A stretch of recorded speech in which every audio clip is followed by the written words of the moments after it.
necessarily those of this station or its management. This radio show contains differing points of view on current political topics, and due to the nature of its contents, it should be heard by everyone.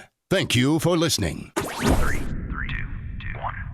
Now live from the heart of liberal Wisconsin, where the political party is just beginning, welcome to the Devil's Advocate Show. Best friends proving it's never personal, only politics. Please allow me to introduce myself. Now here are your hosts, Dom and Crute. Welcome to the Devil's Advocates Radio Show. Happy Cory Booker Wednesday, Tuesday. What day is it? Today's Tuesday, Crudy. Welcome to Milwaukee. Out on the road today with our pal Earl Ingram, who also joins us in studio. Earl, thanks for hanging out, man. Always a pleasure to be with you. Man, it's good to see you guys didn't forget about me, and it's only been about 9 months since you invited me back. Did I do something wrong? Who's keeping track? 9 months since you've been on the radio with me? I was just busting your balls at a Cory Booker rally.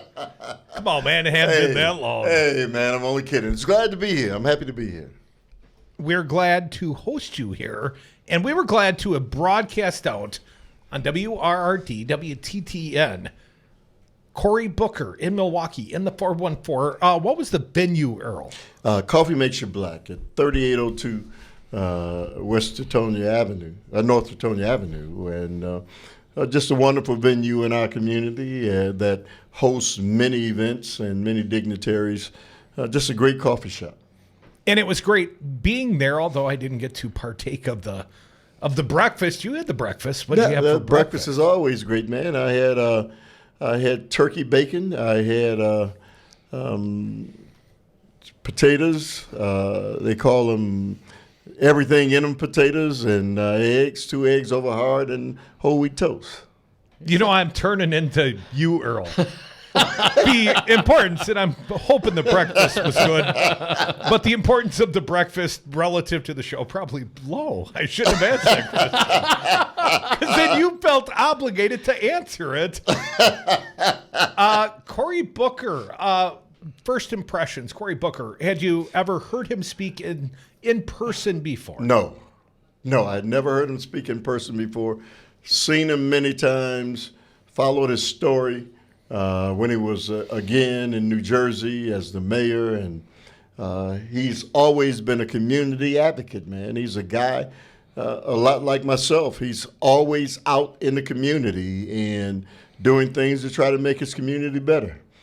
That's exactly, and he showed that today.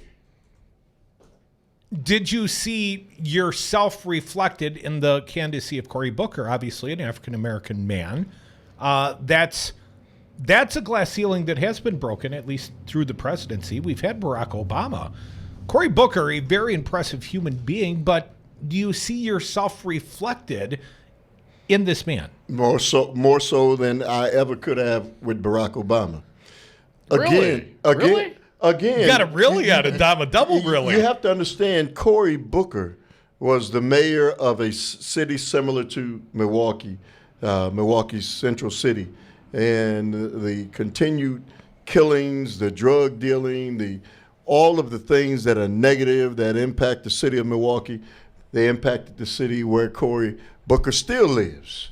And so he was able to, from his position of mayor, see all of those different things, and he can feel the pain of the people in which, he was the mayor and where he grew up. And he told some great stories about the experiences that he had. At least in his case, he never forgot that. And he takes that with him. And so Barack Obama, on the other hand, didn't have that experience. He couldn't speak on an experience he never had, man. He traveled all over the world and did not get Went to a madrasa. Hey, lives in Hawaii. But he didn't have the opportunity to deal with the day-to-day hurt and pain that many people who African Americans in America feel. I can't believe you would say that about community organizer Barack Obama from south side of Chicago, man. Okay, he's a White Sox guy, not a Cubby guy up in Wrigley. Yeah, but he didn't. He can be a community organizer, but he did not live it. Yeah. And he came and he left, and he's not going back. Cory Booker is the kind of guy who is going to go back. He still lives there. And so no matter how high of acclaim he reaches, he's the kind of person who is going to remain there and try to do something to fix it. Folks, you are listening to the Devil's Advocates Radio Show. Trudy in the 414. More importantly, Cory Booker in the 414, and our good buddy Earl Ingram helped anchor the coverage from there earlier today. Something else I would point out. The staticky microphones. Not our problem. That wasn't us. Well, it was our problem. It just It was wasn't our well, responsibility. it was the audience's problem, but Not my fault for once. it wasn't Gary. Earl, since you're here, let's play some of this sound. And we're going to need some of your help in there. Big, fancy Keith. From Coffee Makes You Black. Let's start. The Justice for All, the topic. Earl, a lot of emphasis put on this. Some co-panelists. It wasn't just Cory Booker on this topic. We saw our good friend Corey Pennybaker. He gave a very heartfelt retelling of his own family story. His mom killed herself when Corey was just a kid. And a lot of good people on the panel. It wasn't just Cory Booker, but the topic was certainly about guns in part. Let's start with Cut 30 if we could. Cory Booker from Coffee Makes You Black in the 414. We have a government now that is so saturated with folks who are influenced by the NRA and the gun lobby that they hand strap us with our ability to actually begin to understand what are the best models for reducing violence. And so as long as we have a nation that has a leadership that is so saturated with not what the people want, because over 90% of Americans agree on a lot of the common sense stuff that's here in this room, but our lawmakers often are not because they are often deeply influenced. So we've got to start beginning to not be afraid to look at what other countries are doing. Now, in the context, the gentleman that asked the question was asking about European models on certain things. He had, I think, played basketball overseas. Yeah, he plays overseas. Here's a little more of the Cory Booker. The topic, healthcare, Cut 31. And Cory Booker, the sound we're playing, this was Q&A. Mostly we're giving you the Booker response. We'll give as much context as we're able. Cut 31. And I'm not just talking about their policies with guns. I mean, how can we live in a nation where we have the most expensive healthcare system on the planet Earth, but we have the worst outcomes? And where when it comes to developed nations, where we lead the planet Earth in infant mortality, in stillbirths, and people being born when mothers being died during childbirth, maternal mortality. So just by having a healthcare system that works, and this is one of the reasons why I talk about having healthcare access for everybody in this country being the common value that must drive us every single day, and not tearing apart mental health care with physical health care to make sure that we all have access. I want to jump ahead, and I want to make sure we have time for at least one more soundbite here in the segment. We've got our good friend Earl Ingram Jr. He helped anchor this event earlier today. Cory Booker, presidential candidate, Democrat Cory Booker in Milwaukee today at Coffee Makes You Black. And let's play this one. Jumping ahead, if you would, Keith, stay with me. Cut 35. This was a tremendous story. I'm sorry, Don. Cut 35 is just the highlight, the specific point. If you want to get to the story, I think we got to play them in order. Let's do cut number 32, and then we'll do 33. But play 32 right now, Keith, please. The opposite of justice is not injustice. It is apathy, indifference. So many folks sitting on the sidelines when we need to get them into the game. What young people did after Parkland, one of the things they did so successfully was they got out there and got other people to be activated. It became a virtuous virus that went through our community. We need more of that. And so my big ask for you all, everybody here, is do not leave here. There's a choice we all have to make every single day, is to accept things as they are or take responsibility for changing them. So Cory Booker is just starting to warm up here, Earl, and I think it kind of drives home your point in the next cut. Let's do the next one, please, Keith. When Miss Virginia Jones, the tenant president in the projects I lived in, her son was murdered in the lobby of the building in which I lived. She never left those buildings. And I couldn't understand. I knew the money she made. And I once asked her, why do you still live here? And this is a tough woman, 5 feet and a smidgen tall, but scared me more than UCLA linebackers I used to play against in the Pac-12. And she says to me, why do I still live here? It's almost like she's insulted by the question. I'm like, yes, Miss Jones, why? She goes, why am I still in apartment 5A? And I go, yes, Miss Jones, that's what I asked. Why? And she goes, why am I still the tenant president since these buildings were built in 1969? I go, yes, Miss Jones, why? And she said, because I am in charge of Homeland Security. She didn't wait for a title, a presidential appointment. She was going to protect her neighborhood and protect her block. And she was going to make sure she did what was necessary. And then the punchline, cut 34. Cory Booker, coffee makes you black today.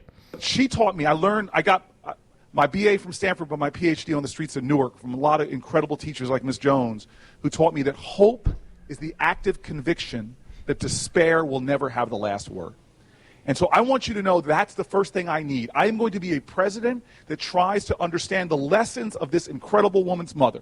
That my job is not to lead the people. My job is to ignite in other folks the understanding that they too must lead. That we are going to lead together. That there's no one savior for this nation. That it must be Americans activating other Americans. And I'm going to demand from people, I'm going to demand from NRA members that no, we should not live in a country where someone can be convicted of beating their wife and then use a loophole to go out and buy a gun and kill her. I'm going to be reaching out and demanding that gun owners who know we should not live in a nation where someone could be on the terrorist no-fly list and could go to a gun show through a casual cellar and fill up a trunk load full of weapons. I'm going to be coming at folks to ask you to lead with me. That's the first thing I'm going to do. I mean, that got me, Earl. What was your takeaway from that? I'll repeat again that Cory Booker feels the hurt and pain of many blacks in this country. I had the opportunity 6 days a week to come in here, thanks to you guys, and bring that pain to the listening audience. And so what Cory Booker said is no different than what I say on a daily basis. And I know there are times that people may get nauseated with it, but it is in fact a true part of what goes on in this country. And people of color who represent and are no different than any other American. Yet the pain that we experience many times is just overlooked. Cory Booker is a powerful man in a powerful position who, when he speaks, people are going to listen to the message a little bit more. But I like to think that every day, the message that Cory Booker is bringing, that I bring here every day of my life, because I experience the exact same thing that he does. And that's why I said he'll never be, Barack Obama could never be what he is. That's our pal Earl Ingram Jr. bringing the pain. 6 days a week. We'll be back. A little more Earl. Come back with us. You're listening to the Devil's Advocates radio show. Hopefully never painful.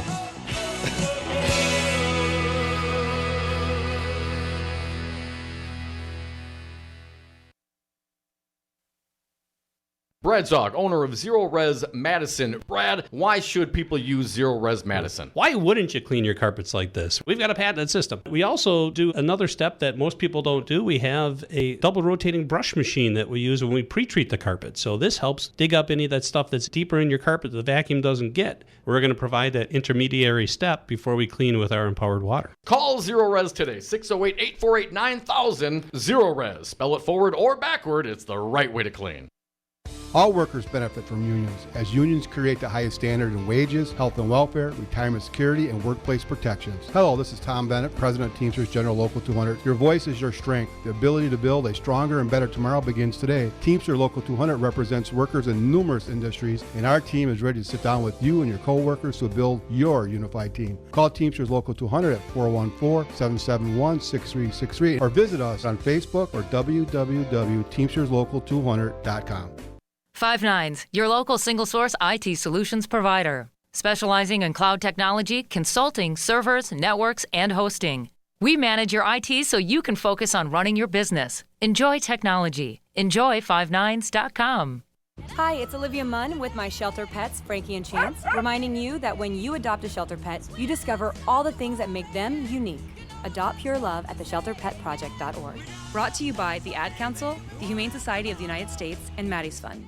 Democratic National Committee Chairman Tom Perez, I got to ask you, in what percentage did the fact that Real Resistance Radio, WRD 1510, the fact that you can come after bar with us on Brady Street, Tom, how much did that factor into the site selection of Milwaukee, sir? There's that old saying, what's good for General Motors is good for America. What's good for Resistance Radio is good for Wisconsin and good for America. So it was huge. Listen to the Devil's Advocates live weekdays from 3 to 6 p.m.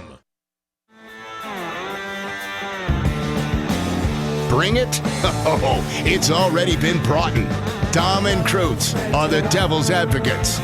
And we are back. Thank you for listening to the Devil's Advocates radio show, streaming on YouTube, on Facebook, on Twitter at Devil Radio. And the political party line always open for our fair audience, 844-967-2789. It's been a couple of weeks since I have been in studio, and it's been 9 months. 9 months since we've been in studio together? I don't believe that to be the case. Come on. That seems like a long time, Earl. It's a mild attempt at humor, man, but go ahead. All right. As was my laughing at your heartfelt story before the break. I apologize, Earl, but I had to go there. He can't help himself. Check the tape. I'm a longtime dick on the radio. It's my role. It's my thing. I'm sorry. I'm sorry to do so to you. Earl, very impressed with Cory Booker. I entered the room. I've had the opportunity to interview Cory Booker before, and that was probably another Dom no-show day. Somehow it was just me. And we had also seen Cory Booker at press conferences. You remember at the RNC, actually, he was there with Debbie Wasserman Schultz. Yeah, that was good. But that guy's just got like an aura. Dynamic. Holds the room. So let me ask you, after seeing him today, are you feeling the Booker? To be honest with you. Tell the microphone, my friend. To be honest with you, man, yeah. I mean, I really felt attached to him. Now, whether or not he can take that message across this nation and it resonate with enough people that he becomes president of the United States, I think is an illusion. It's not going to happen. So he speaks heartfeltly to America about pain that people in this nation experience. You heard him say that black people make up 12% of the overall population. But you don't believe that he believes that he can be the next president? He has to believe that. I'm not questioning whether. But you don't believe that? No, because there's no way the message that he's bringing, equal opportunity for all. Let's take $1,000 a year when a baby is born and put it in an account, and by the time the baby gets to be a certain age, they've got a workable. But that is a very reasonable and very pragmatic plan, and it's been researched. We had a author of a book that talked about that. Just a few $1,000s affects outcomes tremendously. I think it's good policy. It may not sound sexy, but that's the question. Very compelling messenger, and I think the message, if researched, if people dig in a little bit, they'll see good messages, right? There wasn't a message he had today that you disagreed with, was there? No, but I'll say it like this. Barack Obama had great messages, and when he, for 8 years, was the president of the United States, so many people hated his message so much that they gave us Donald Trump. So the good message is not going to be in and of itself the reason that he gets elected. It is a factual that all of those things, to speak about the poor and why we as a nation can do something to make things better, it's true. But there are far too many people in this country who disagree with that, and they feel that people. And then let me say this. He talked about reparations. Boom, that's it. Let's be realistic. No way in this country you are going to get anywhere as a black person, a black man, making up 12% of the population, telling white America that we need reparations. Sounds good, but it's a death knell. Earl, isn't it? But also not just the message, but the messenger, because presumably someone like Cory Booker, perhaps like Obama, is going to bring different factions together, right? Right. In order to have a victory, in order to make momentous change, you're going to have to get a lot of people together. Do you think he's one of those kinds of folks that can do that? I think absolutely he can. And I think not as much as Obama, because, again, Obama's message included the entire nation for the most part. He talked about everything and everybody. He was careful to not talk about the issues that impact and affect black people. The poor, yes, but black people, no. Well, maybe if he showed up in Milwaukee on Teutonia and Coffee Makes You Black, he would have tailored his message a little more sharply. Yeah, but the folk who handpicked Obama to run, that wasn't the answer. In this instance, Cory Booker did not have a bunch of people behind him who said, hey, we want you to run for president of the United States. It's a decision that he made in his heart of hearts, because he wants to make a difference. And I'll say this, we can talk about whether or not the nation is ready to do the right thing. If you just took a couple of dollars away from those folk who are making all the money, and you could fix the entire infrastructure of this nation, if you were willing to say to that top percent, hey guys, give us 0.1% of a percent of what you've made, and we can fix infrastructure. But you know that's not going to happen. Earl, last 30 seconds. Reparations in your lifetime? Absolutely not. In my lifetime? Absolutely not. In my kid's lifetime? Absolutely not. Never. People fail to understand there were reparations for the Germans. And listen, we got to go. Let me say this before I go. Thursday, I'm going to have the 2 assistant chiefs of police in at 8 o'clock to talk about all of the police chases and all the carnage that has taken place. So if you get a chance, listen to us in the morning, Thursday morning, 8 o'clock. Every morning here on Real Resistance Radio on WRRD, listen to the Earl Ingram Jr. Show, 7 to 9 a.m. Saturdays, 12 to 2. Thanks, Earl. Thanks, Earl. We'll be right back. More All right. Devils. Thanks, guys. I am sick and tired of big power brokers telling voters what's important instead of the other way around. So I joined the Citizen Action Organizing Co-op. It's a community of like-minded local progressives where the members help determine what issues are important. And with the aid of professional organizers and some of the top progressive strategists in Wisconsin, we make the powers that be take notice and action. We're working on fair elections, the climate crisis, immigrant rights, electing progressive candidates, and more. Plus, we have a campaign called Radioactive that supports this station and Real Resistance Radio. So, come help us reclaim our power as voters.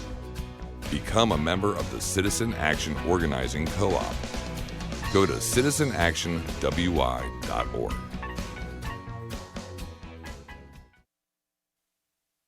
You are listening to Real Resistance Radio, WRRD 1510 AM Waukesha and WTTN 1580 AM Columbus. Always streaming at realresistanceradio.com.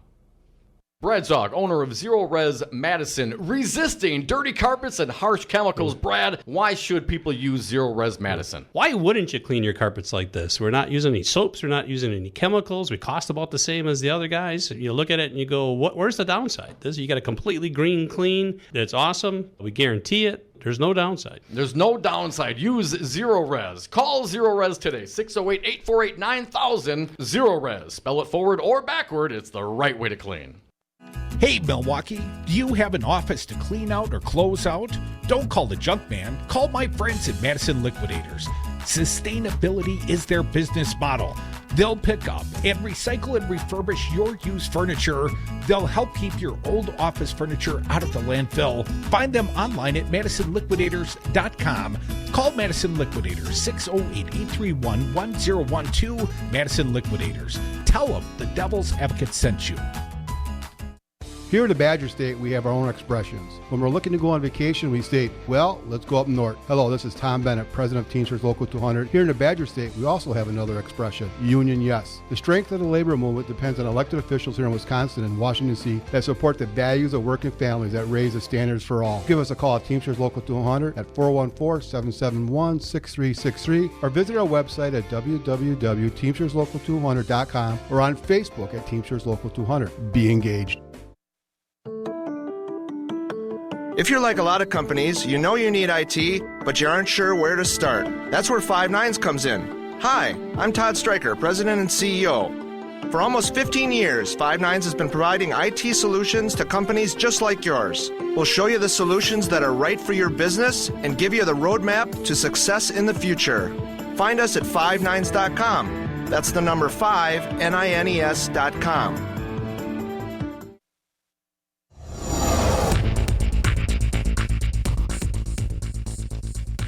For 1510 Milwaukee and 1580 Madison, I'm Stu Daniels with your headlines. The Bucks beat the Pistons last night 127-104. They now move on to the semifinal round where they will take on the Celtics. Game 1 will likely be Saturday or Sunday at the Forum. And the Brewers lost to the Cardinals last night. Final score 13-5. Game 2 of that 3-game series is tonight in St. Louis.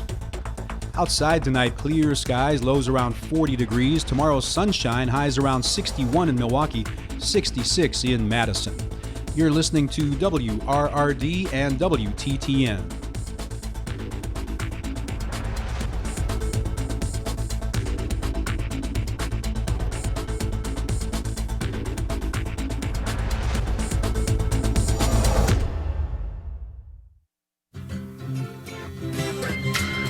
The Devil's Advocates. Political commentary from the back of the class. If you're down and confused and you don't remember. Welcome back to the Devil's Advocates radio show. Want to thank our most recent guest, a good buddy of ours, Earl Ingram Jr., bringing the pain 6 days a week. WRRD 1510 AM, WTTN 1580 AM. I don't know, bringing the pain, sharing the pain, I think might be more appropriate, but I get where you're coming from, Gertie. I just can't let one go by. No, can you? really can't. Right in the wheelhouse, I'm swinging at it. I had to. Poor Earl. And he did us solid coming in and talking about the Booker rally. We're going to talk more about Cory Booker, but want to get the audience involved today as well on the phones or the text messages. Tom, we've been getting some text already. Phone number, text number, 844-967-2789. Assume I've said some sort of disclaimer about text charges may apply. I'm not sure if they do, but just assume they do. I wouldn't worry about it. Tony from Oregon says, I noticed Cory had a lot to say, and I still did not hear what he will actually do about it. Sounds typically vanilla. A lot of criticism, not a lot of answers. Vanilla. Oh, and thanks for broadcasting it. Hey, Tony, you're welcome. I don't know any other radio shows out there bring in this kind of information to the audience. Is it fair to call a black guy vanilla? I think the arguments were probably his point. Sure. I like Cory Booker. I like him a lot. I think he is one of the top tier candidates of the Democratic Party. I spent a lot of time last night, earlier today, observing this presidential race as it now stands. About a year out from Wisconsin, about 11 and a half months out from our primary. And you got to make your way into the presidential debate field. And right now, there's a lot of jostling going on, a lot of positioning. Got to have so many donors, and you better have some money in the bank. There's a lot of positioning because there's 20 people running for president. Until Thursday, and there'll be 21. Oh, I thought 20 included Biden. No, 21 is 20 right now, and then Biden is 21? I believe Eric Swalwell was 18. Tim Ryan was 19. Seth Mouton, 20, and Joe Biden, if no one jumps in between here and Thursday, Joe Biden will be candidate 21. Seems a tad excessive, so I'm not surprised there's lots of jostling going on. There are some elbows, but this candidacy of Cory Booker, and I would just say right now, today, I'm feeling the Booker. Come on. You're just saying that because that's the last person you saw. It's like pillow talk, man. You just can't be in love with the last one you heard. Love the one you're with, man. Here's what I would say. Only if you can't be with the one you want.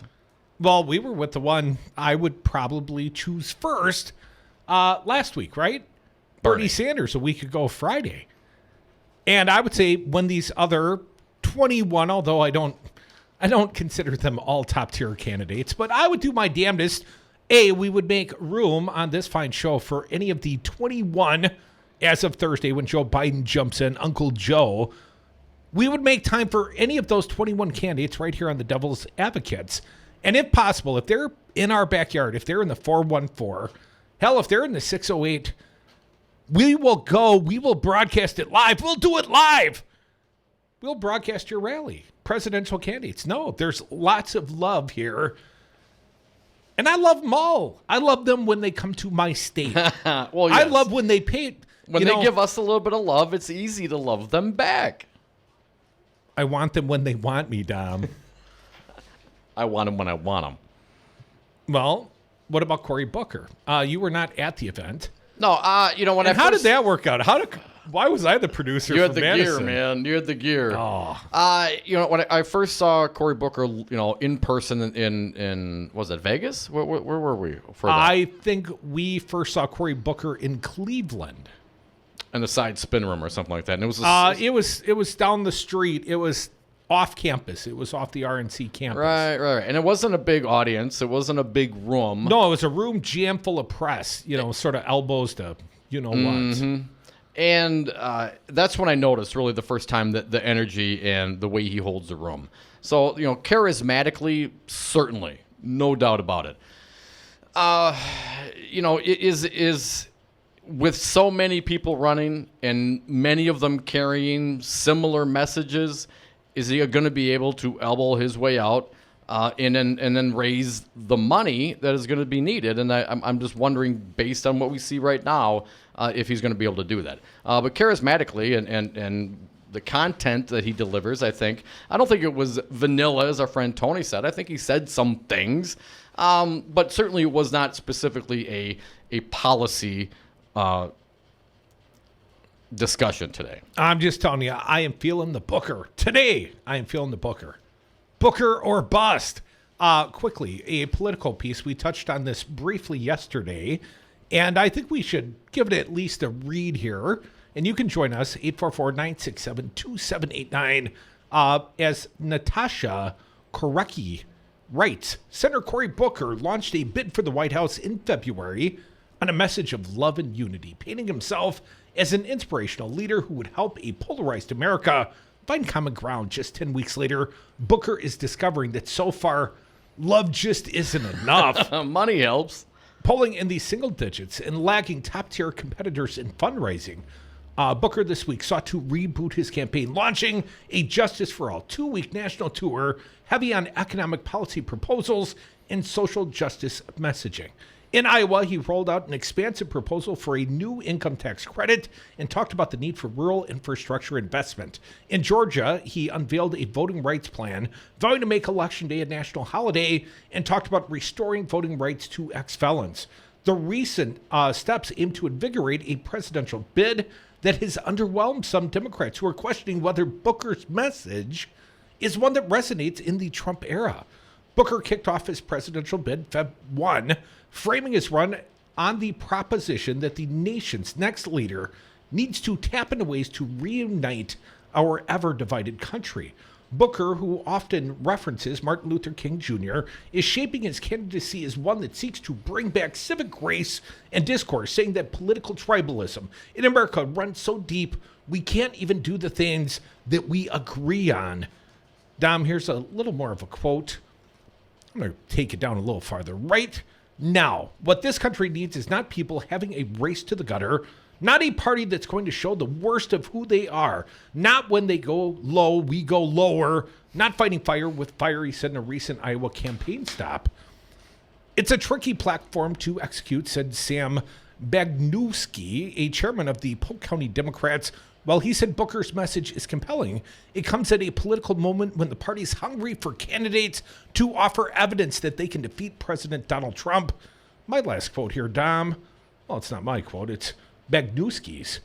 The Democratic base is angry as hell, and we're fighting for our lives. That's how it feels every day. The primary voters are angry, and they want to fight.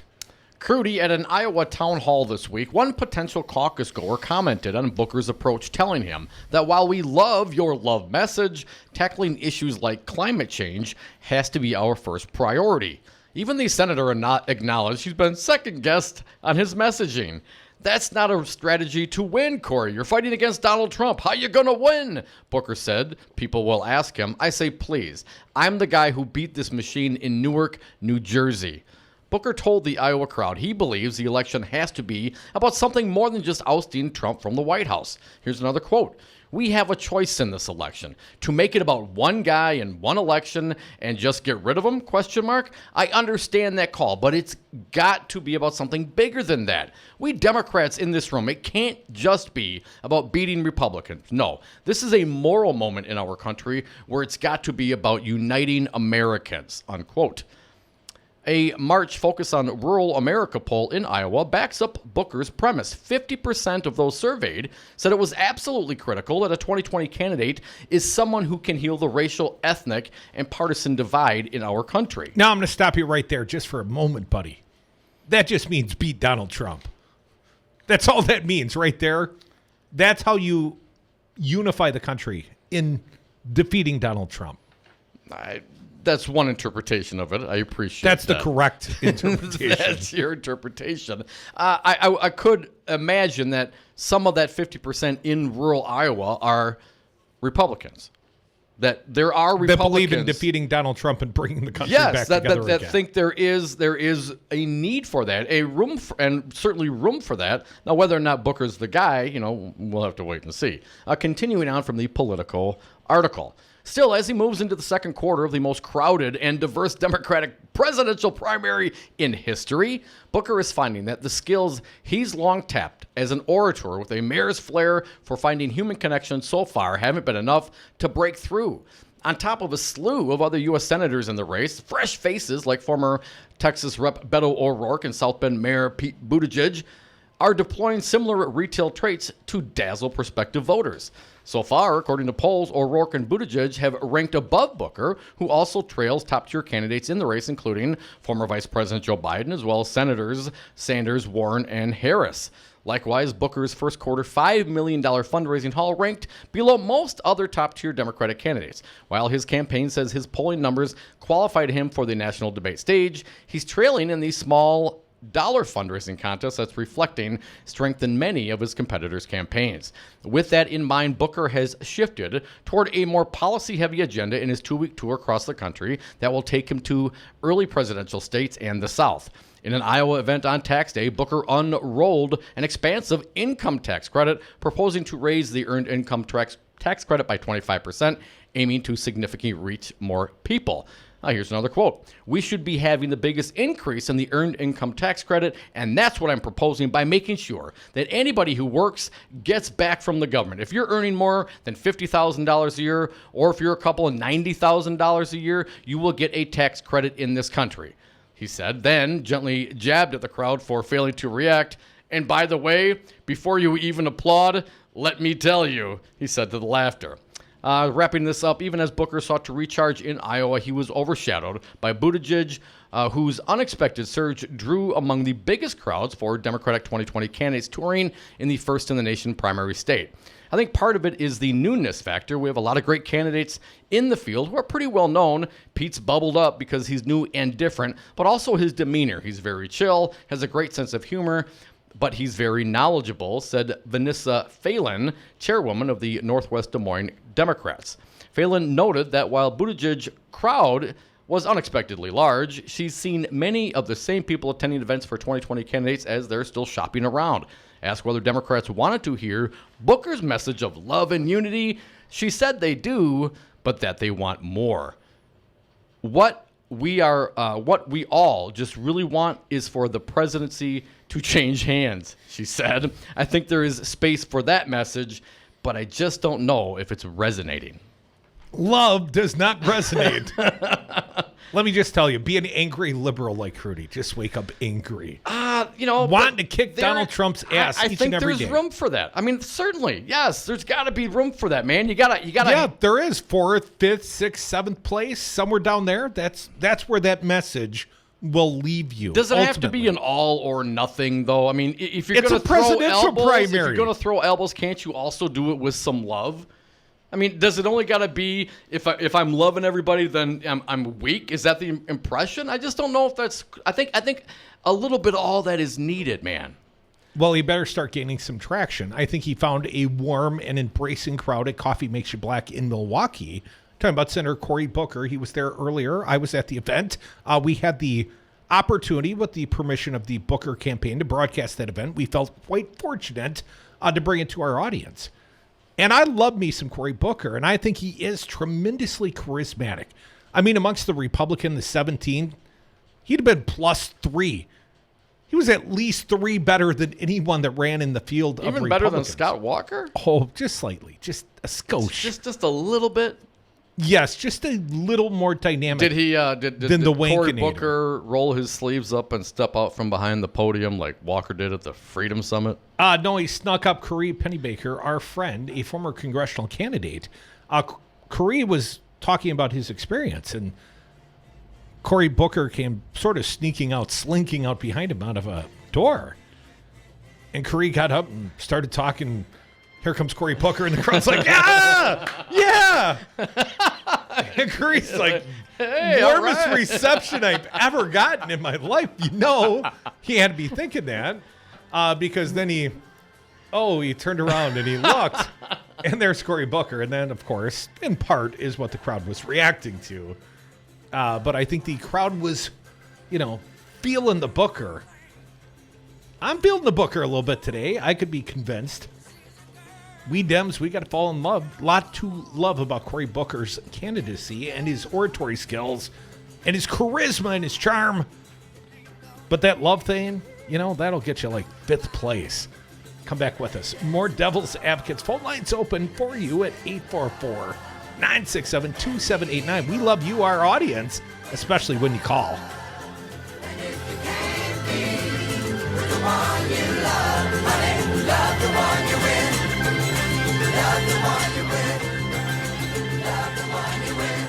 Want to see the Devil's Advocates more? Follow them on the Facebook page at the Devil's Advocates.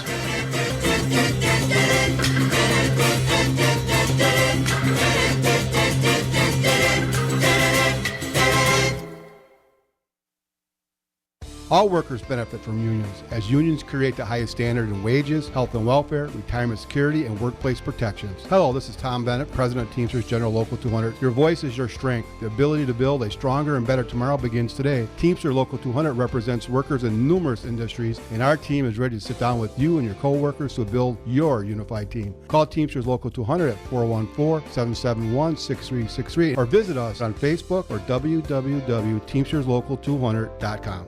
Have a drink at Regano's Roman Coin. This neighborhood corner tavern is as classic as the street it occupies. Family owned and operated since 1966, Regano's Roman Coin is located in a former Pabst Tide House on historic Brady Street, serving an array of craft beers with a focus on Wisconsin breweries. Also, weekly drink specials, trivia on Wednesdays, seasonal sporting events, parties hosted for all occasions, and pet friendly. Open 11 a.m. Tuesday through Friday, 10 a.m. Saturday and Sunday, closed on Monday. Regano's Roman Coin, Milwaukee's pet friendly, cash only order and classic corner tavern.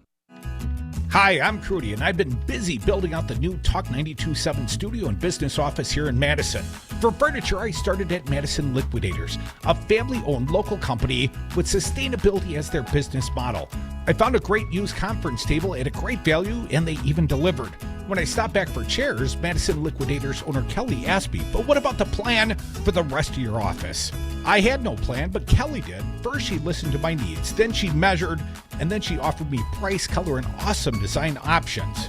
Madison Liquidators delivered in record time, professionally assembled on-site, a brand new office, and they even traded back my conference table. Find their used and new office furniture inventory options at MadisonLiquidators.com or do what Crudy did.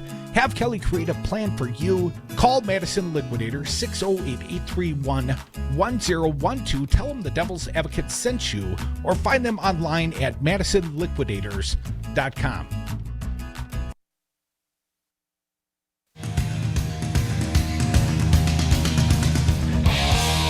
60% of the time, they're right every time. Dom and Cruz are the Devil's Advocates.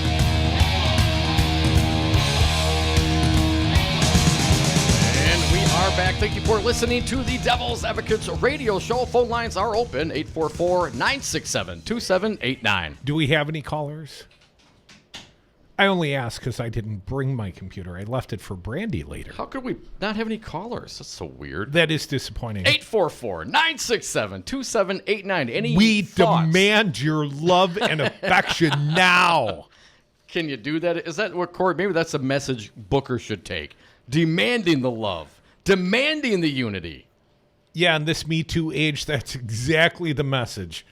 Demanded. That was sort of Trump's platform. I Come demand. on. Listen to you. I mean, how very masculine of you to assume that when I say love, you think it's between a man and a woman. How privileged are you, Mr. Heterosexual? Love is love, yo. Earl started the conversation with me off air at the Cory Booker event. We were in the back of the room and we were preparing, and said to me, cannot believe Mayor Pete Buttigieg. Can't believe that a gay candidate is viable in this day and age, right? I mean, it hasn't been that many years. And Earl's older than we. Not terribly old, but, you know, think like Methuselah. But it's not so many years ago. 2006, state of Wisconsin passed a referendum, constitutional referendum, you know, banning effectively gay marriage. And think how quickly things changed. Barbara Crabb's ruling, 2014. We were, you know, interviewing Mike Tate. We were at the DPW, Ho Chunk Casino Resort.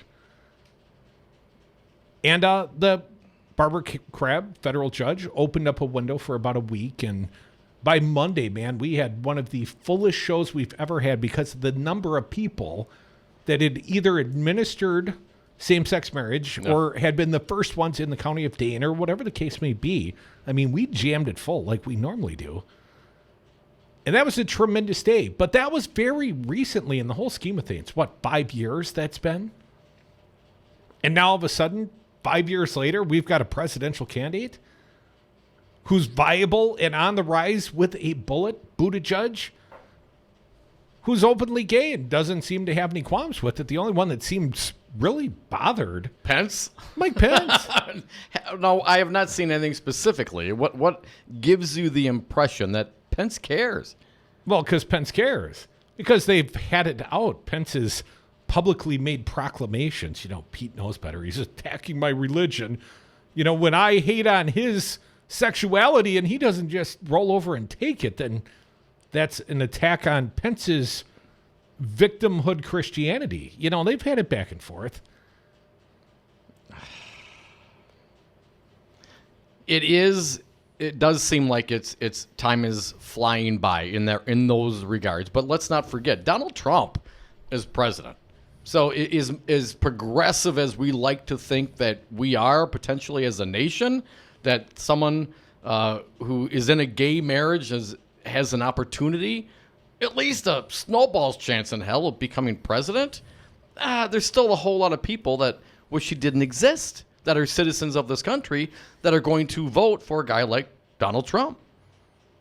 I mean, it's a matter of getting the people out. If this is something that you care about, if this is something that's important to you, and it's important to a lot of people that I love and respect, hopefully that trend continues. But as soon as people get lackadaisical, you see what happened here in the state of Wisconsin. It's got to be everything all Brian the time. Hagedorn becomes a Wisconsin Supreme Court justice. See what I'm saying? Right after Rebecca Dallet became a Wisconsin Supreme Court justice.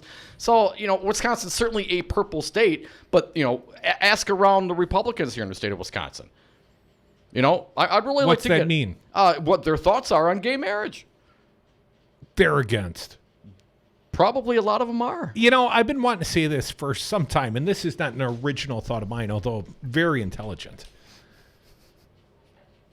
Gay marriage, gay sex, all of the Bible thumpers, all the Mike Pences of the world, they all take big issue, right? It's there somewhere in Leviticus, a man should not lay with a man. But you know, adultery, it's right there in the top 10. God made a much bigger deal about the adultery that so many of these powerful Republicans, and quite frankly, probably some lefties as well, you know, how many of them committed adultery? Almost all of them?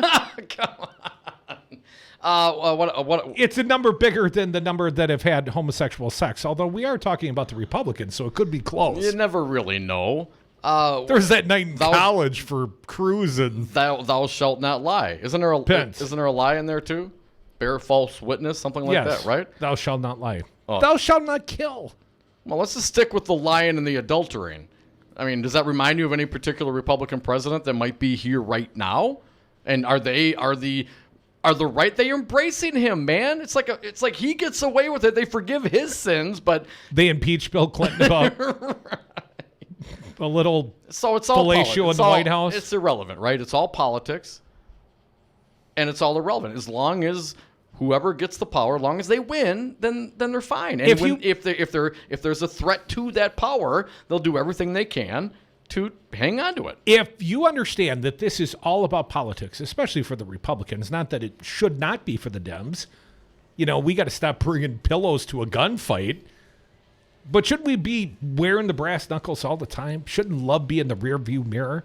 Until Donald Trump's in the rearview mirror, nothing but, you know, rabbit punches and bloody. I think politically to brass knuckles to the organization that is the Republican political party, sure, but I don't know if you necessarily need to have that kind of vitriol for the voters, because some of them aren't, voted out of desperation, voted because they believe the lie. Some of them are malleable. Some of them can be turned to the good side, or at least not that side. And I don't think you want to go and have the issues the fighting that you have with the top Republican parties to necessarily apply to the farmer up north who voted for Obama and then voted for Trump, because they were promised certain things that, of course, never came through. And they're probably thinking right now, damn, I don't want Trump anymore. And what are you going to do? You're going to go insult them because you act like you don't have love because you're mad at the Republican Party leadership? No, you embrace them, you bring them along, you educate them, Crudy, and have them say it instead of you. You voted for Scott Walker once upon a time, didn't you? Are we going to break? Is it time? Yeah, all right. Just say yes. Just say yes. You know you did. It's never been forgiven. Come back with us. More Devil's Advocates.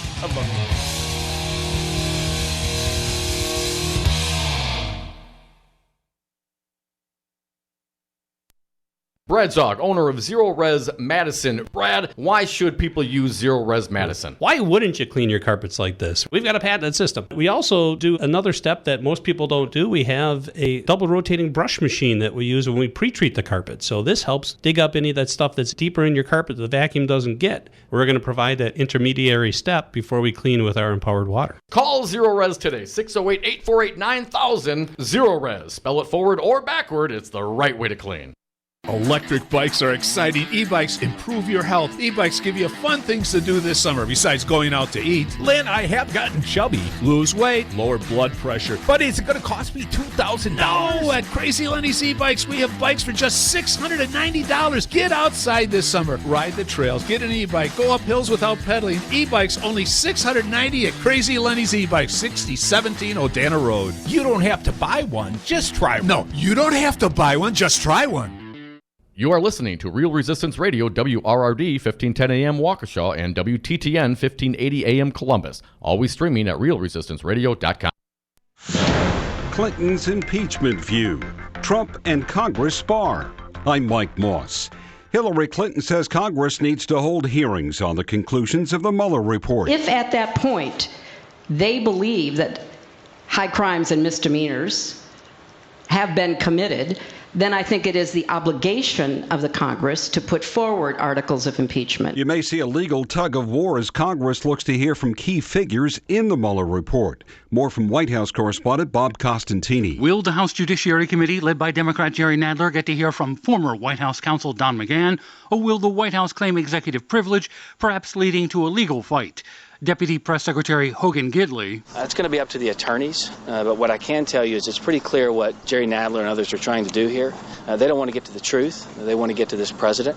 And at this point, I don't know what Jerry Nadler thinks he's going to get that Robert Mueller didn't. Nadler and committee Democrats want to hear more from McGahn, depicted in the Mueller report as ignoring an order from President Trump to fire Mueller, fearing it would be considered obstruction of justice. Bob Costantini, Washington. To make a simple drive deadly, just add water. The American Meteorological Association reports rain causes as much as a 34% increase in deadly crashes. More from correspondent John Stolnis. The study's author said people tend to slow down when it rains heavily and underappreciate the risk of light rain. The study also said the risk of deadly car crashes went up 34% with rain, snow, and ice, and that the wetter the roads, the deadlier they become. Henry Block, the H from H&R Block Tax Preparers, has died at 96. He founded the company with his brother Richard. On Wall Street, the S&P and NASDAQ have now recouped all of the losses from late last year with record closes today. The Dow was up 145, S&P up 25, and the NASDAQ up 105. I'm Mike Moss.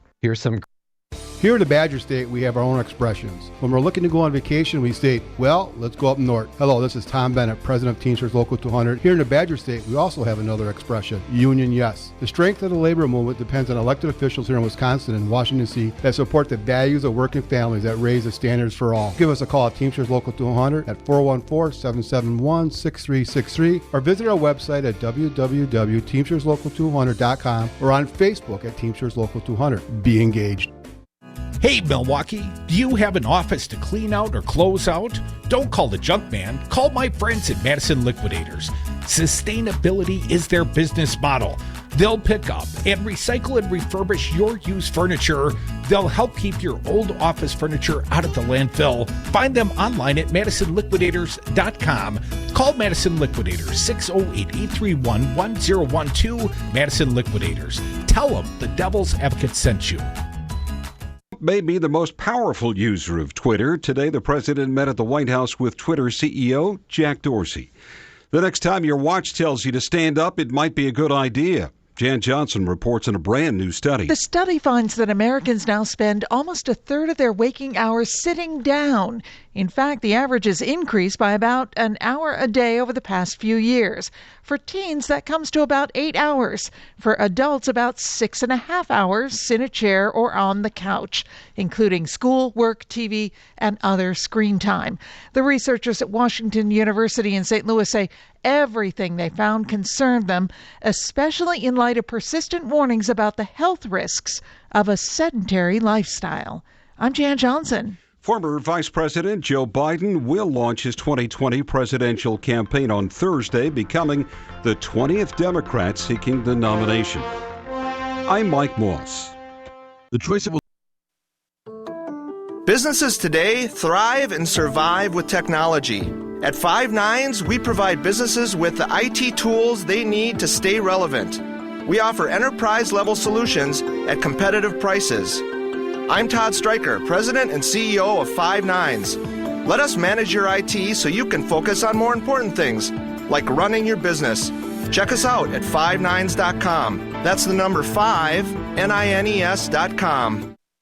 It's a lot easier to measure how many times students use a semicolon correctly in an essay. Educated educators talking education. Than it is to measure how many wonderful ideas are in that essay. Busted Pencils. There is no teacher shortage. With Dr. Tim Slecker. There is a teacher exodus. Featuring Matt Damon's mom. You want to know what my mom would say? We've had an intrusion into education. Busted Pencils Radio. Saturdays at 11 on Resistance Radio.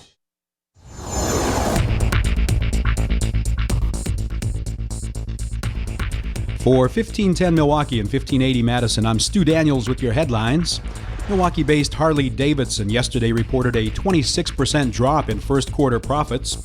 In response, Donald Trump threatened to launch a trade war with the European Union over tariffs imposed on Harley and other American companies. Last summer, Trump encouraged people to boycott Harley-Davidson and threatened to impose higher taxes on the company. Outside tonight, clear skies, lows around 40 degrees. Tomorrow, sunshine, highs around 61 in Milwaukee, 66 in Madison. You're listening to WRRD and WTTN.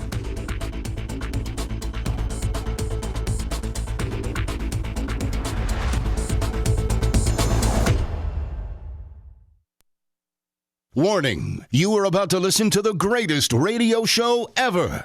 And due to contractual obligations and to shield our airwaves corporate licensees from any semblance of liability, responsibility, and gullibility, we must tell you the views represented on this show are not necessarily those of this station or its management. This radio show contains differing points of view on current political topics, and due to the nature of its contents, it should be heard by everyone. Thank you for listening. 3, 2, 1.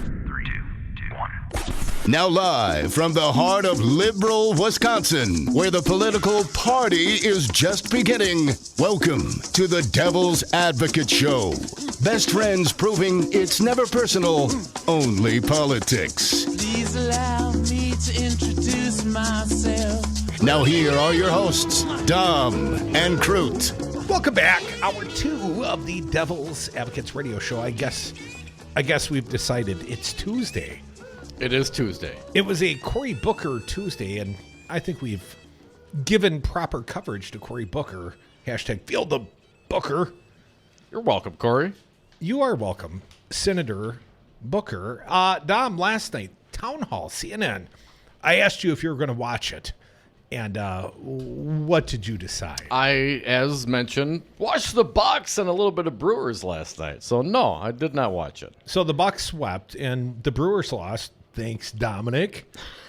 You're welcome. Do I get thank yous for the Bucks victory if I get the blame for the Brewers loss? I'll give that to the Greek Freak. 41, man. You just turned on the TV. He's an animal. Anyways, I did my political homework last night, apparently for the entire class. Well, thank you. You want to cheat off my page? Yeah, I heard enough today. Cory Booker, not part of the CNN. Their loss, our gain.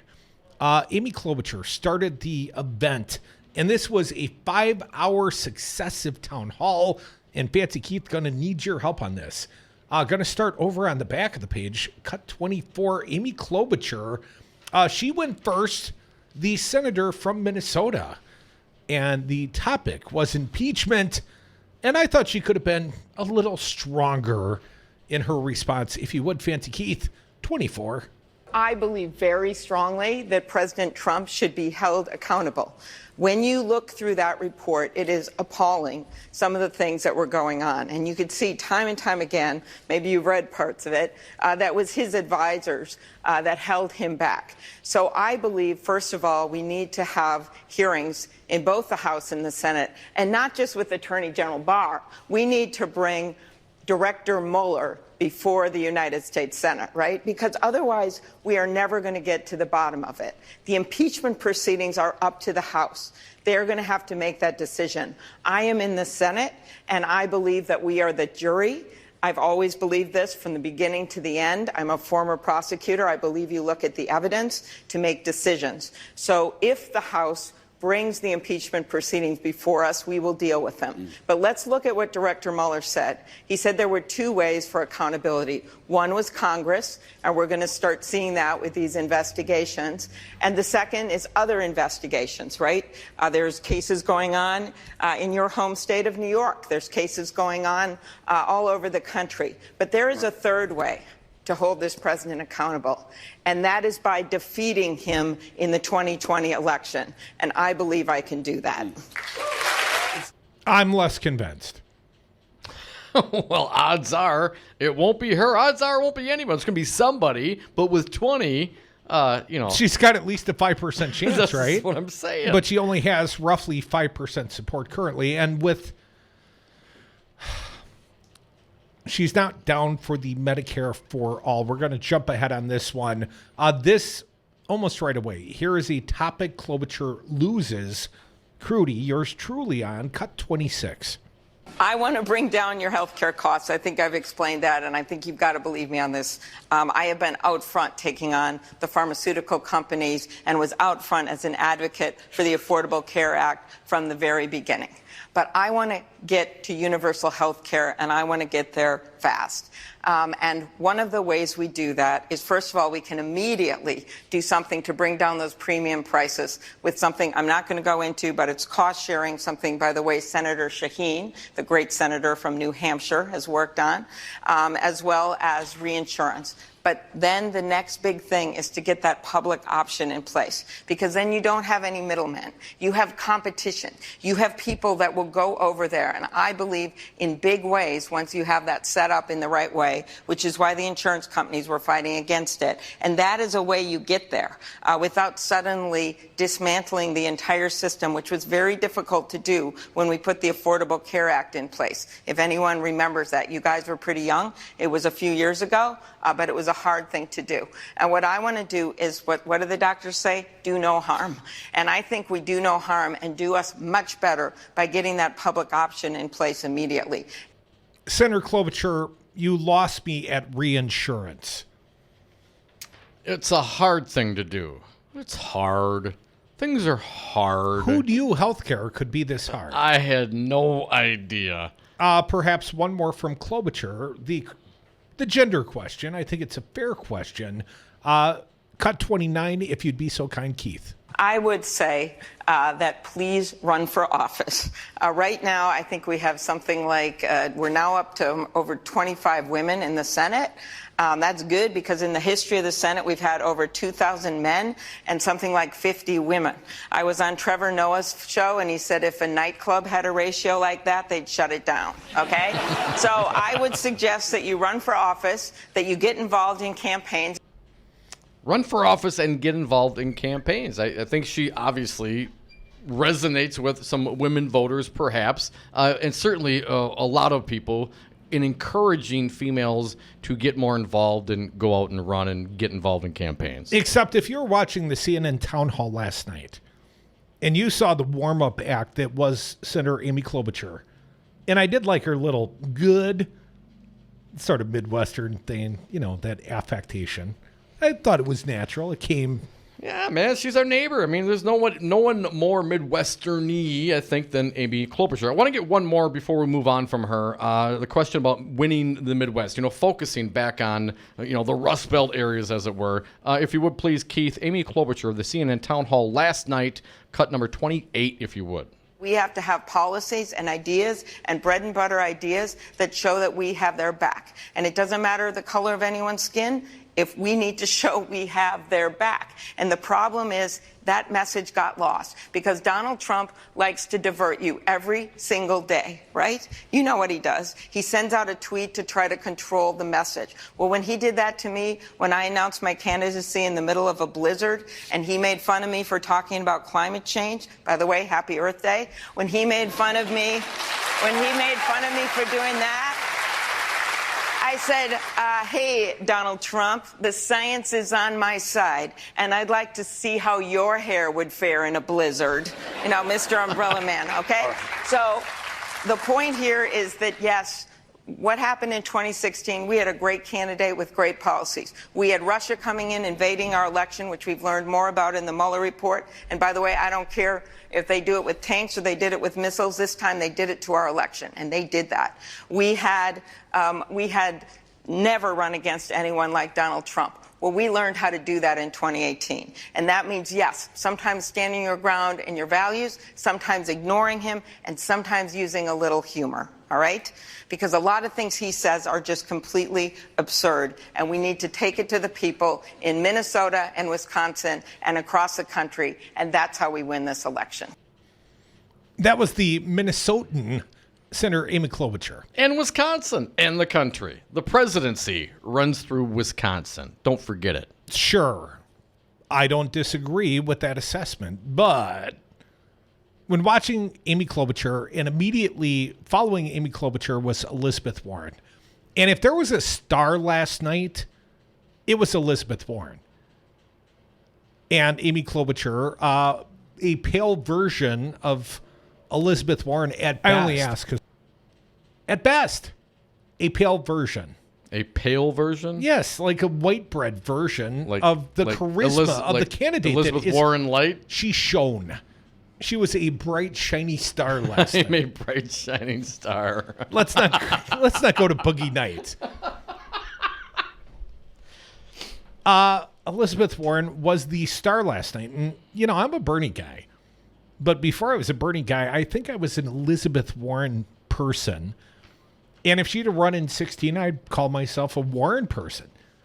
But last night, I remember all the things I love about this candidate. And she is dynamic. She is oozing charisma out of every pore. And oh, yeah, she's got policy proposals, smart policy proposals coming out of her arse.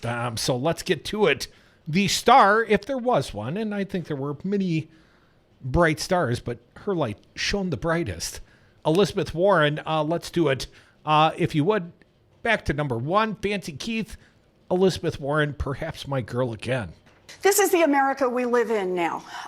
Basically, to get a shot at a middle-class life, you've got to have some post-high school technical training, 2-year college, 4-year college, maybe graduate school, depending on who you are and what you're ending up doing. The position of the federal government has been good luck to you. You're on your own. The one thing they've done is they've lent tens of thousands, hundreds of thousands, millions, billions of dollars to our students, and it is now crushing them. So my proposal is to say this isn't right. What we have to do as a country is roll back that debt. And so I have two parts to the proposal.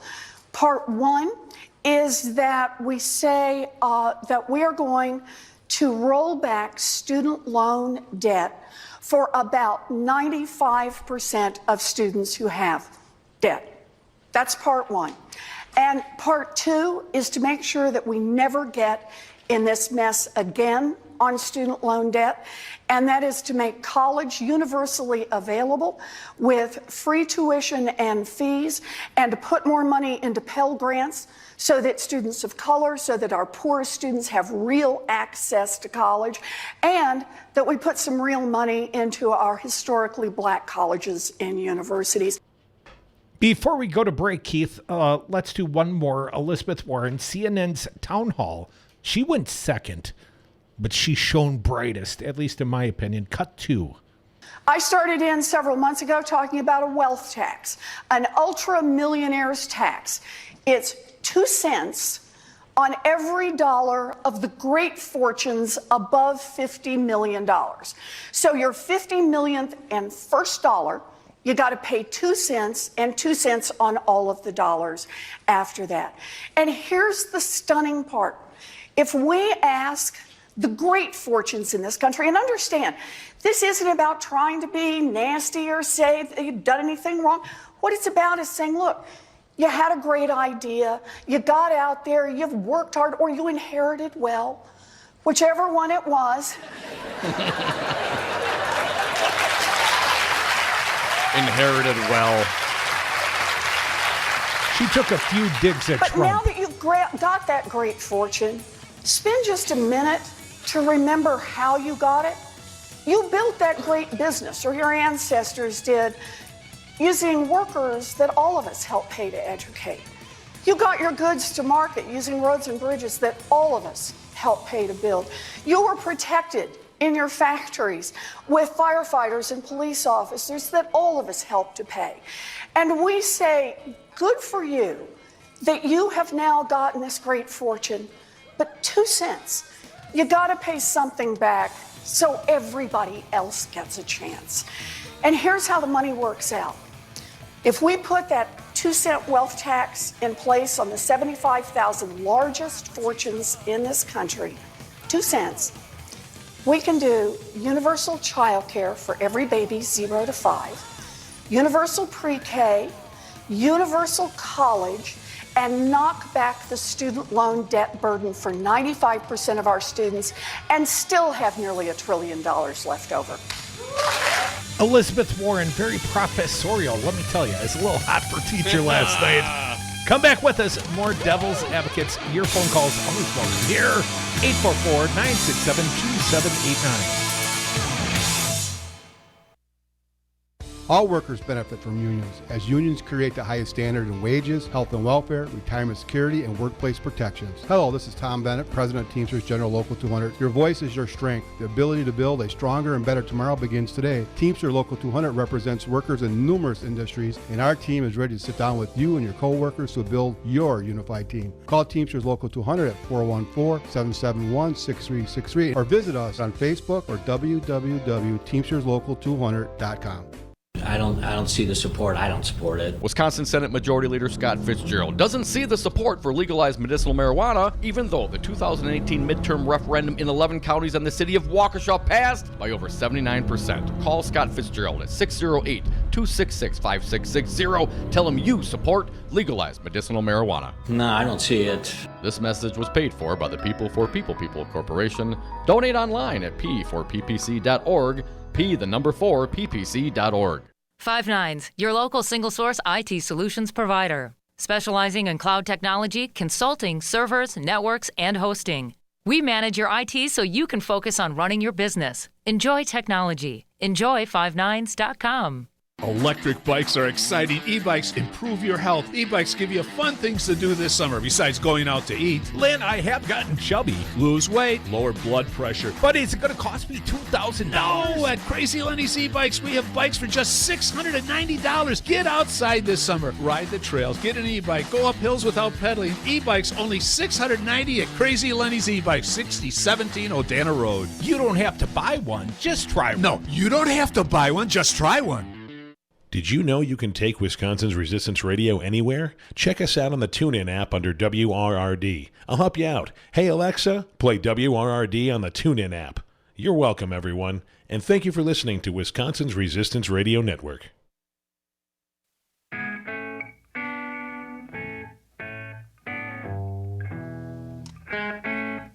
The Devil's Advocates, because it's always 420 somewhere.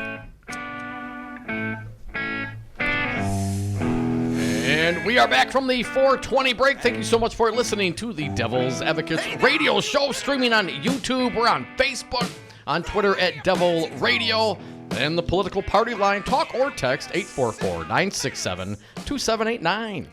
Dominic, feeling the burn in a different sort of way. Yeah. Elizabeth Warren on marijuana, and then we'll get to the phone, so be patient, Philip. You're next at 844-967-2789. Keith, if you'd be so kind. Senator Elizabeth Warren, last night at least, she was my favorite. Play cut 3. Actually, I supported Massachusetts changing its laws on marijuana. Massachusetts had decriminalized at that point, and I thought it made a lot more sense for Massachusetts to go ahead and legalize marijuana, and I now support the legalization of marijuana. And let me tell you at least a couple of reasons why. The first one is, it's just a plain old science reason. It makes no darn sense that right now in America, we treat marijuana as a Schedule I drug, which means in effect, the federal government has determined in advance that it has no medicinal use, that it can't have any good effects, no research is supposed to be done. It makes it very hard to do research on it. And that's just, we should be doing this, right? We should be looking into it. But the second reason is because of the racial impact of the enforcement of marijuana laws. You know, right now in this country, the best evidence suggests that African Americans and whites use marijuana at about the same rates. And yet African Americans are far more likely to be arrested for marijuana use than whites are. So every time we start to talk about criminal justice reform, for example, I think a good place to start is with the things we make illegal. And one of the best places we could start is by legalizing marijuana. Hell yes, sister. Yeah. And then she won my vote. And that was it. Well, she's not the only one. Is that all it takes? I love many of the Dems. Okay, is that all it takes? Well, that's a good start. Okay. Would you vote for anybody who did not have that position of legal I would marijuana? find it very difficult to support anyone that was not for legalizing marijuana on a federal level, rescheduling. I mean, it's medicine at minimum. It's damn fun if you do it right. If you do it right. 844-967-2789. Let's get to Fortunately, some callers. we often do it right around here on the Devil's Advocate. I don't know how to do it wrong. Philip from Waukesha, you are up. Thanks for calling, man. What do you got? Hey, guys. Yeah, I'm kind of like feeling like you guys are. You know, I've loved Elizabeth Warren for quite a while. I just love listening to her talk because she's very eloquent. She knows, and when she has an idea, she backs it up with these things called facts. And it's really cool to see her. She's very passionate. And the thing is, though, it's like, I like Bernie, too. It's going to be tough for me to make a decision, but I'll tell you what, of all the candidates, Elizabeth is coming out for me a little bit on top because of all the policies, her ideas, and it's sad. And it kind of everything that she comes up with, I agree with. You know, I don't smoke marijuana. I mean, the last time I smoked marijuana, I thought I was invisible, and that was the last time I smoked. But I still think it should be legal, and just for the facts about with prisons and the decriminalizing it, because there's so many people that have been, their lives have been ruined just because they're smoking something that comes out of the ground like a beet. And it just makes me sick that we still have people who think this is the evil drug and it's going to end the world and all that kind of stuff. But I mean, her policy, her ideas on getting rid of the debt, and the thing is, a lot of times, and it makes me sick when Democrats do this. We always, saying like, we have to find out how to pay for this.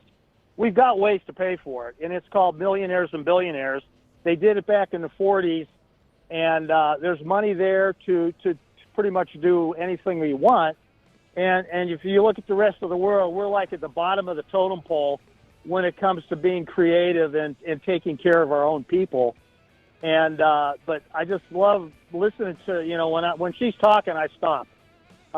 She's passionate, she's exciting, she and she knows her stuff, and that's why I really like her. And I think she could go to toe to toe and just destroy Donald Trump. Well, I think you might be right, Philip, but let me give you this advice in the future. If you smoke marijuana and it makes you invisible, call me. I want to smoke some of that marijuana. That would be a cool thing, not a bad thing. Because then I could sneak into your house and steal your marijuana, Don. Oh, what? Come on, marijuana is a drug of love, not of stealing or hate. Okay, I'd steal your Doritos and maybe well, that I would. And maybe your old lady. Oh, wow. Come back with us. More Devil's man. Advocates. 844-967-2789. Women love it when you say that.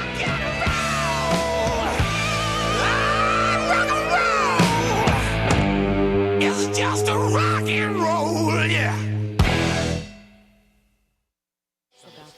Ever worry that the anonymous millionaires are setting the agenda for our community with little or no accountability? I do. That's why I joined Citizen Action Organizing Co-op. My fellow members and I want to build a powerful and lasting progressive movement. Together, we can help determine the agenda in our own communities.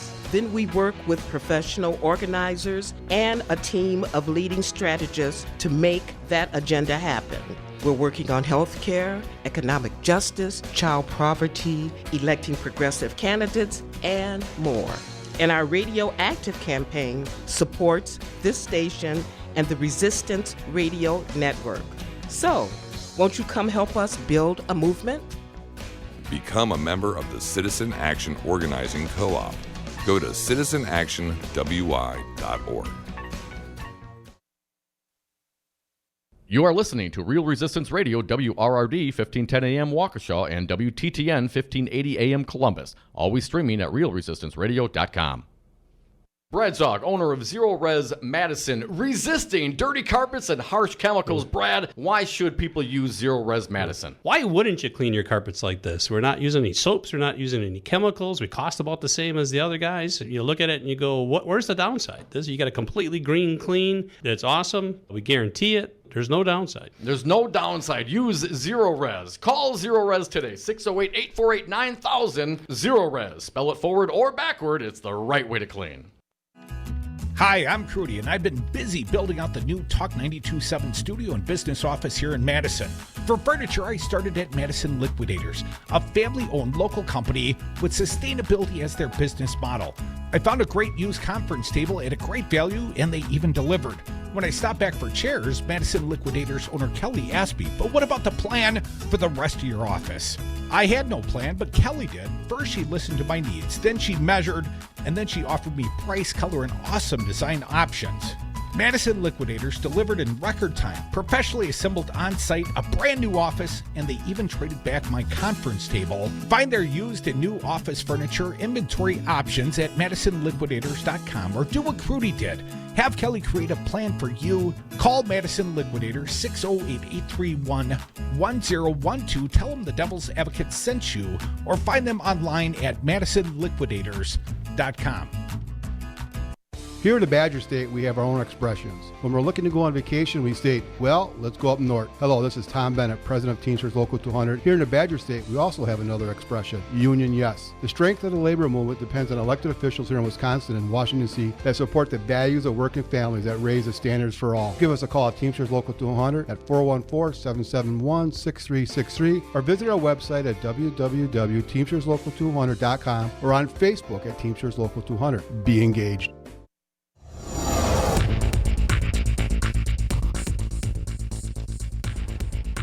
For 1510 Milwaukee and 1580 Madison, I'm Stu Daniels with your headlines. 2 Milwaukee aldermen have asked the Milwaukee County District Attorney to consider prosecuting health department officials over their handling of the city's lead water crisis. Common Council President Ashanti Hamilton and Alderman Bob Donovan sent a letter to District Attorney John Chisholm formally requesting that he investigate whether criminal offenses occurred at the Milwaukee Health Department.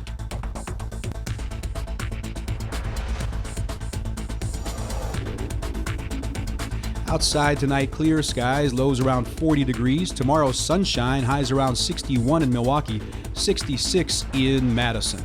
You're listening to WRRD and WTTN.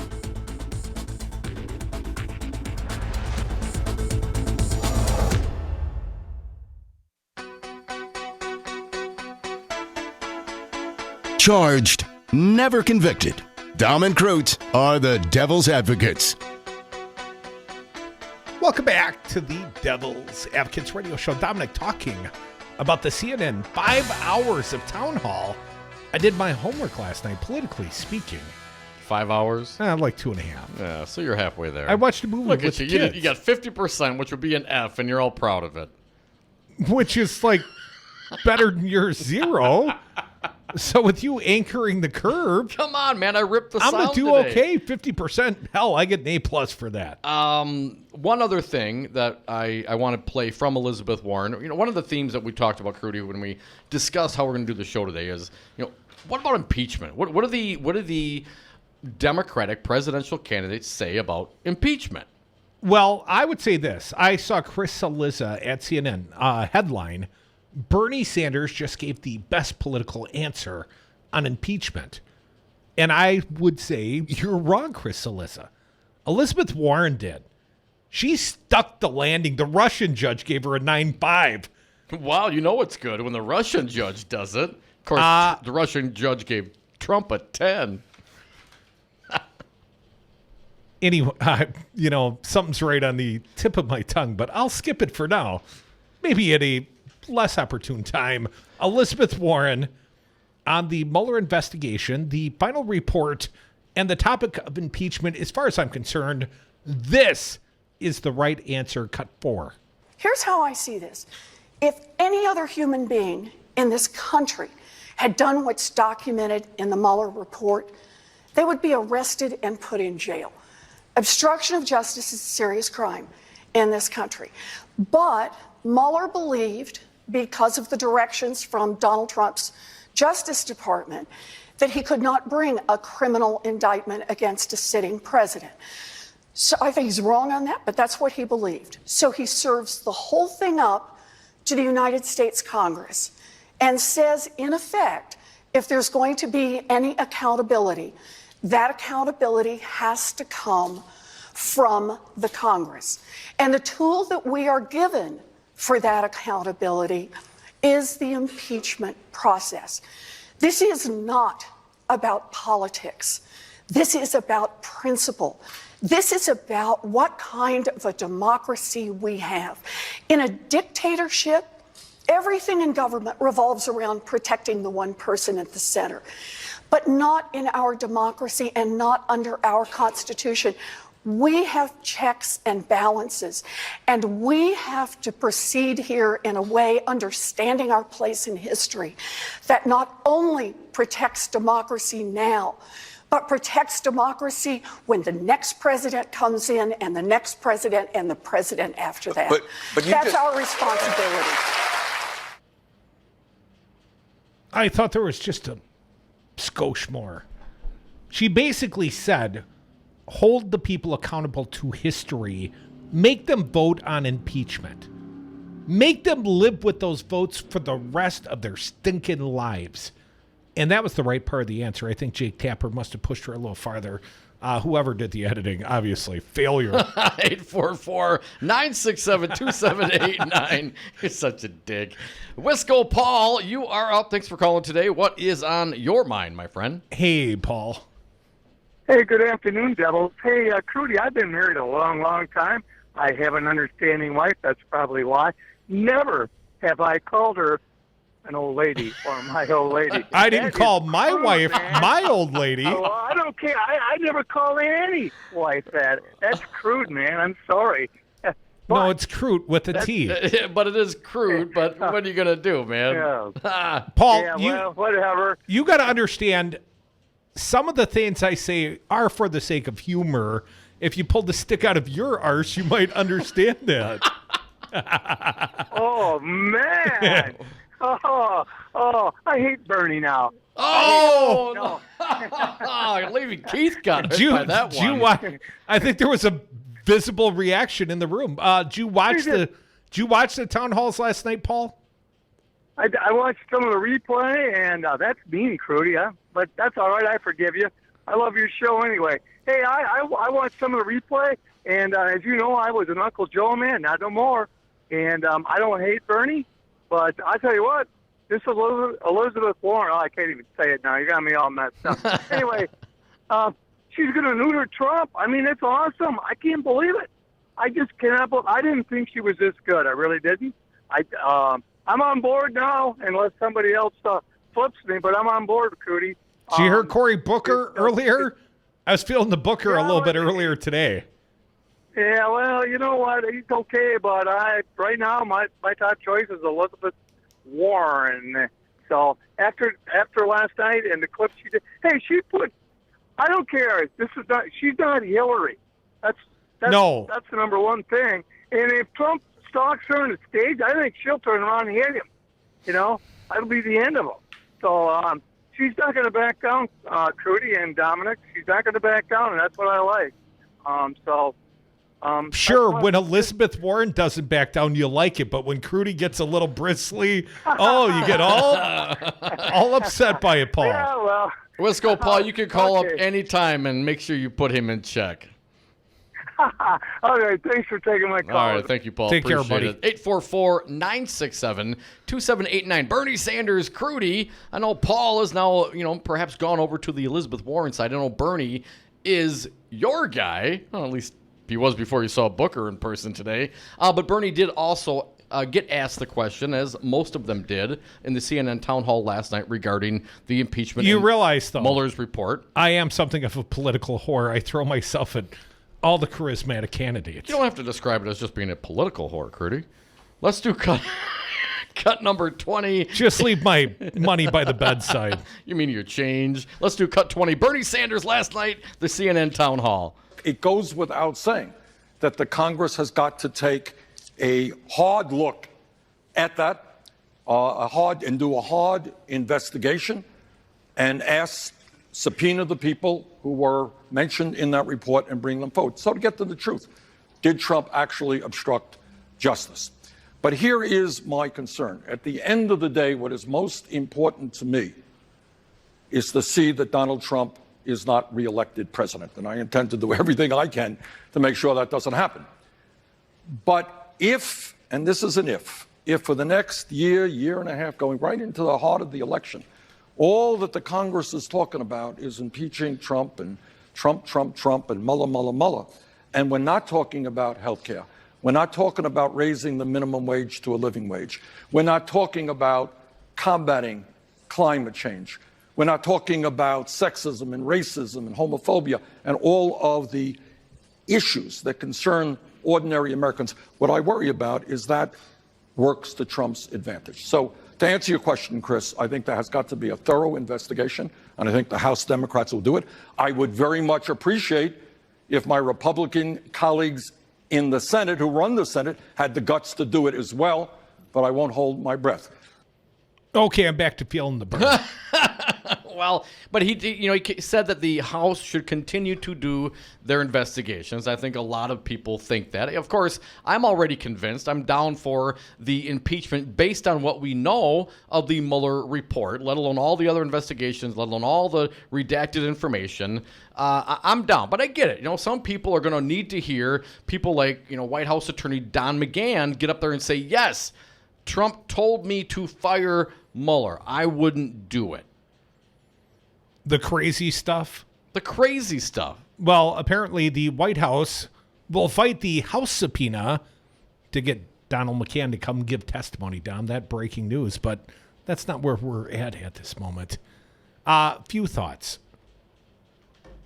I went into the town hall, and I only watched through Bernie Sanders, but I did watch to the end of Bernie. And I don't think I had my mind changed. I'm feeling the burn. But Elizabeth Warren, to my perception of the three candidates I watched in some length, the most compelling of the three candidates. However, I would say that Bernie Sanders is the front runner. We will see what the arrival of Joe Biden in the field on Thursday does to Bernie's numbers. But my guy Bernie is better positioned at this time to become the next president than I think Elizabeth Warren is. And I'd be ecstatic if I could pluck a candidate. I said this in the state of Wisconsin. If I could pluck a candidate and make them the governor, it would have been Kathleen Beinhout, no doubt. But she didn't even eventually earn my endorsement. No offense to the former great senator, Kathleen Beinhout. Elizabeth Warren, if I could pluck a candidate and make her the president, done. I'd do it right now. But that's not how the game is played. That's not how this works. And it's about political positioning and timing of the caucuses in New Hampshire, in South Carolina, and California. And then Michigan, then eventually Wisconsin becomes the center of the political universe. And I know at least when Bernie Sanders gets to Wisconsin, he's going to win this state. And Elizabeth Warren, I'm just not sure when she breaks through, when she becomes, the toast of the town, if you will. What's her breakthrough moment? I mean, policy-wise, she's kicking all their asses. She's showing up with everybody's homework. They should all just cheat off her paper. She's got all the right ideas, all the bright ideas. So then why the continued support? Why does Bernie win your support when she's winning the policy and she has the charisma? I mean, you're talking specifically because of the way the game is played that you don't see. I think he's positioned to be the winner. If people discounted the way the game is played and went with their guts and their hearts, that more people would support Elizabeth Warren instead of hedging their bets. Because I'm not hedging. You think this is the way it'll work out for Bernie? I'm not hedging on Bernie Sanders. I think Bernie Sanders has got great policy proposals as well. I think Bernie Sanders has already done his, 2, 3, 4 years on the campaign trail. And I'm not next in line and it's Bernie's turn.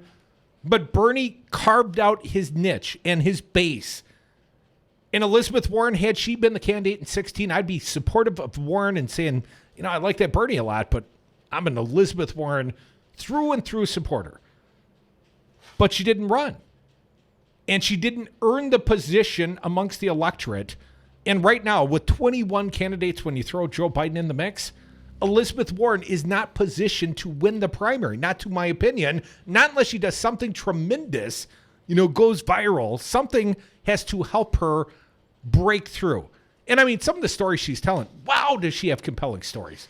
Talking about running for U.S. Senator. Wealth of knowledge, no doubt about it. But the way she talks about her interactions with human beings, and even as she told the story as a U.S. Senator, or a candidate for the U.S. Senate, she talks about making pinky swears with little girls. And she said, girls run for Senate because that's what girls do. Or I'm running for Senate because that's what girls do. And even as she's telling the story, she's visually representing, the height, the stature of this little girl. She kneels down as she's telling the story, and she's doing the pinky swear, and I'm thinking, man, is this compelling stuff. And there's never been a Republican that I've seen, maybe a guy like Reagan could win over an audience. But the rest of them are blah. And we've got a handful of candidates like Elizabeth Warren that are just so damn good. And she is probably the best of them all. And I'm still going to vote for Bernie Sanders when it comes his turn in the state of Wisconsin. Because Bernie won 71 of 72 counties. And first and foremost, I'm a Wisconsinite. And I know this state is still currently feeling the burn for Bernie Sanders. And if Bernie falters, maybe I'll change my mind. But last night, he did not falter. He didn't you-know-what himself on the national stage. But I think when you compare Amy Klobuchar to Elizabeth Warren, and then Elizabeth Warren to Bernie Sanders, who immediately followed her, I got to tell you, Warren shined brightest. I think I said that before. Probably time to move on. I think there's a theme going on here. Let's get some callers before the break. 844-967-2789. We'll start with Matt from Hartford. Hey, Matt, welcome to the Devil's Advocates. What do you got for us today? Hey, guys. As far as the candidates being directly asked about impeachment, the answer that would impress me is if they just looked at somebody and say, hey, if you want somebody to try them on the facts as they are in the Mueller report, I will do it. I will do it in public because impeachment is a public process. It literally is the court of public opinion. There's no actual laws and lawyers and things like that. It's convincing the electorate that this president or somebody needs to be removed. And an answer that would impress me is a candidate saying, when it's one-on-one, I will throw the facts in his face and he can't run away. That's how I will impeach the president, and it'll be so embarrassing that nobody will vote for him. What do you think? I like it, Matt. I don't know if that would be anything that they could actually do. I mean, I don't know that Donald Trump's going to show up and testify on his own behalf. But the impeachment portion, I mean, as a totality, impeachment means impeachment in the House and removal in the Senate. And although we did not play that portion, I am down with the mark. Well, it's a trial, If guys. nothing else, you got to make the mark. You got to have the impeachment happen through, the House has to say that. And then the Senate has to go through their trial and do the actual removal. Now, removal today, not going to happen. Removal in 2, 3, 6 months, based on the trajectory of information and things that are happening around this administration, I think every day we get closer and closer to that possibility. Matt, I just think you beat him at the ballot box. I agree with the premise. I don't know if I'd go there with the whole language of impeachment, bitch slap his ass or whatever. But ultimately kick his ass at the ballot box. And I think each one's can't run away. Yeah, I think each candidate's trying to make that case. Thanks for the call, Matt. 844-967-2789. Let's tell you what. Let's go to a break right now, if you would, please, Keith. We'll get some more callers on the other side. And I get it. We may end up this thing dragging out until the election anyway. But the man is dangerous. He's a criminal. And if we just say, well, we're so close to the election, just let's not do anything, then he gets away with it. I don't want guys like that to get away with it. Because like Elizabeth Warren says, then the next president and the next president and the next president, they have a precedent of hell. I can get away with it. And another thing we need to visit is this damn DOJ opinion that a sitting president cannot be indicted. Oh, what? How the hell is that even possible? If it is, they need to make a law and be damn sure that the president doesn't get any more special privileges when they commit their crime than I do when I commit mine. What crime you confessing to on the radio today, Don? I love too much. That can't be a crime. Our audience loves us too much.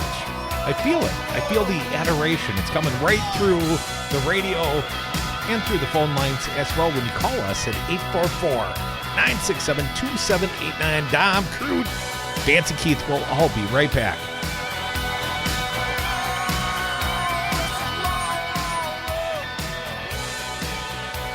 Want to see the Devil's Advocates more? Follow them on the Facebook page at the Devil's Advocates.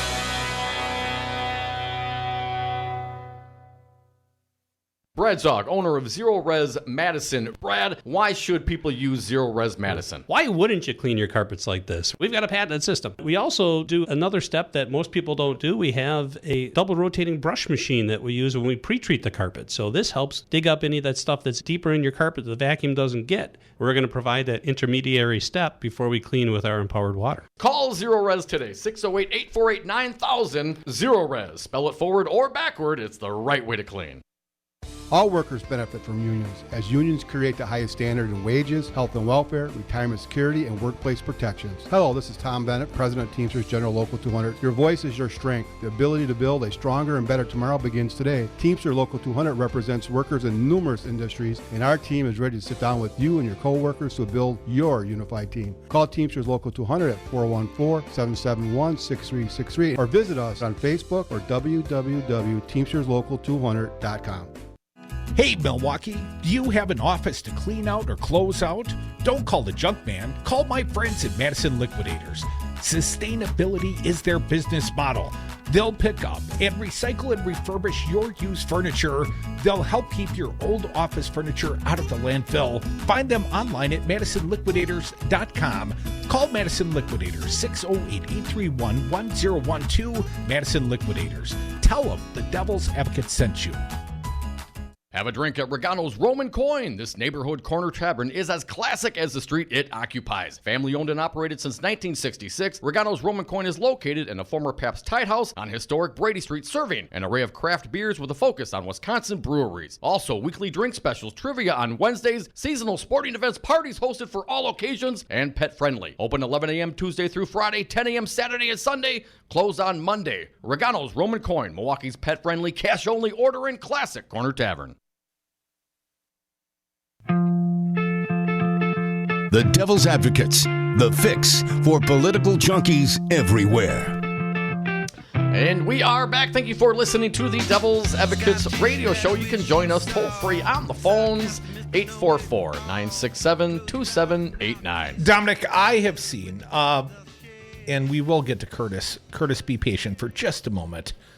I have seen this new polling out, and the reaction to the new polling, that 26% of Bernie voters prefer Trump to Elizabeth Warren. And I've seen this making the rounds. We talked about this briefly yesterday. Well, here's something I would point out. It's a false statistical narrative, and it should not be believed. And I want to read briefly. I found my source material at thepastemagazine.com. This narrative began with a Forbes article about a recent Emerson poll with an incredibly small sample size saying that 26% of Bernie voters would vote for Trump over Elizabeth Warren. That same poll pegged Bernie as the leader for the Democratic nomination, given that MSNBC propaganda complex is devoted to all Bernie supporters are sexist narrative. This took off like a rocket ship. While there is no reason to doubt the basic findings, any analysis that does not note the incredibly small sample size underlying that percentage is devoted more to the narrative than the facts underlying the situation. Plus, there's a gigantic group of voters left out of this narrative. And if you dig in past Emerson's polls, on all of the candidates, the narrative around Bernie supporters being uniquely intransigent completely and utterly collapses. They threw out a couple polls. Massachusetts polling. The same polling company, this is Emerson again. And here is what they found 2 weeks ago. 50% of Klobuchar voters would vote for Trump over Warren. Wow, that's a massive number. Klobuchar voters a are massive off the percentage. What's the number? I'm not clear. 21% of Beto voters, 19% of Biden voters, and you get all the way down 6% of Bernie voters. 6%. Well, that's an insignificant number when you compare it to 50% of Klobuchar supporters. And I might add, today, Republican former FBI Director James Comey and his wife, they both maxed out to Amy Klobuchar. Just saying. Here's another one. Wisconsin. Emerson polling in my backyard. Same question. Supporters for this candidate would vote for Trump over Warren. Here we go again. 15% of Amy Klobuchar's supporters would rather vote for Trump than Warren. Just 6% of Bernie's. Okay, let's try a different state. Let's try Iowa. 25% of Klobuchar voters would vote for Trump over Warren. Just 8% of Bernie voters. So there goes the narrative. I'll even add a few more. Michigan, same polling company, March 10th. 50% of Hickenlooper voters, 20% of Klobuchar voters, and 1% of Bernie voters said that they would vote for Trump over Warren. So why are we seeing this? And one more. Nevada, March 30th. And this number seems unusually high. I would suspect the low number of Gillibrand, Kirsten Gillibrand, Senator, 100% of her voters said that they would vote for Trump over Warren if Gillibrand was not the nominee. Oh, wow. But what's that mean? Like 9 voters? Right. 9? I mean, it's got to be an incredibly small statistical number. Yes. And Klobuchar, again, Klobuchar, 43% of Klobuchar voters said that they would vote for Trump, not Warren. So if you think you got a problem with one of these candidates, or at least the followers, it's Amy Klobuchar. I mean, her numbers are massive compared to Bernie's numbers. I mean, there's one Emerson poll with 350 people sampled nationwide, and suddenly this is the narrative that all the former Hillary Crats get to take to their graves. Well, the Bernie Crats, they aren't going to vote. They haven't learned any lessons. They're going to let the country fall into disrepair and Donald Trump become president again. Yeah, unless you look across all the other Emerson polling. Same polling outfit all across the nation. Bernie has got some of the most dim loyal voters outside of one outlier poll. And I would point out, Bernie Sanders has made a pledge up front. He is supporting whoever the Democratic nominee is. So don't tell me the Bernie bros, they're so dedicated, they're going to burn it down, man. That's just not true. Look at a second poll, or a third, a fourth, a fifth. Dig in, do a little homework. Try Google. It's worth a Google. Come back with us. We're worth your ears and a listen. The happy hour, Dom. It's about to commence. We'll take a few phone calls. We'll make fun of Scott Walker.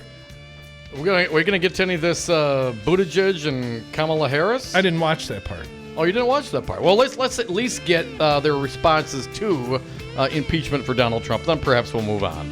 If we must. Come back with us. More Devil's Advocates right here on WRRD WTTN. You know you're listening right now.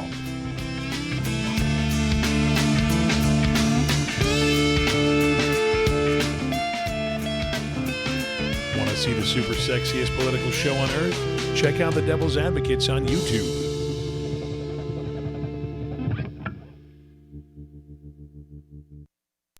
Electric bikes are exciting. E-bikes improve your health. E-bikes give you fun things to do this summer besides going out to eat. Lynn, I have gotten chubby. Lose weight, lower blood pressure. But is it going to cost me $2,000? No, at Crazy Lenny's E-Bikes, we have bikes for just $690. Get outside this summer. Ride the trails. Get an e-bike. Go up hills without pedaling. E-bikes only $690 at Crazy Lenny's E-Bikes, 6017 Odana Road. You don't have to buy one. Just try one. No, you don't have to buy one. Just try one. I don't see the support. I don't support it. Wisconsin Senate Majority Leader Scott Fitzgerald doesn't see the support for legalized medicinal marijuana, even though the 2018 midterm referendum in 11 counties and the city of Waukesha passed by over 79%. Call Scott Fitzgerald at 608-266-5660. Tell him you support legalized medicinal marijuana. No, I don't see it.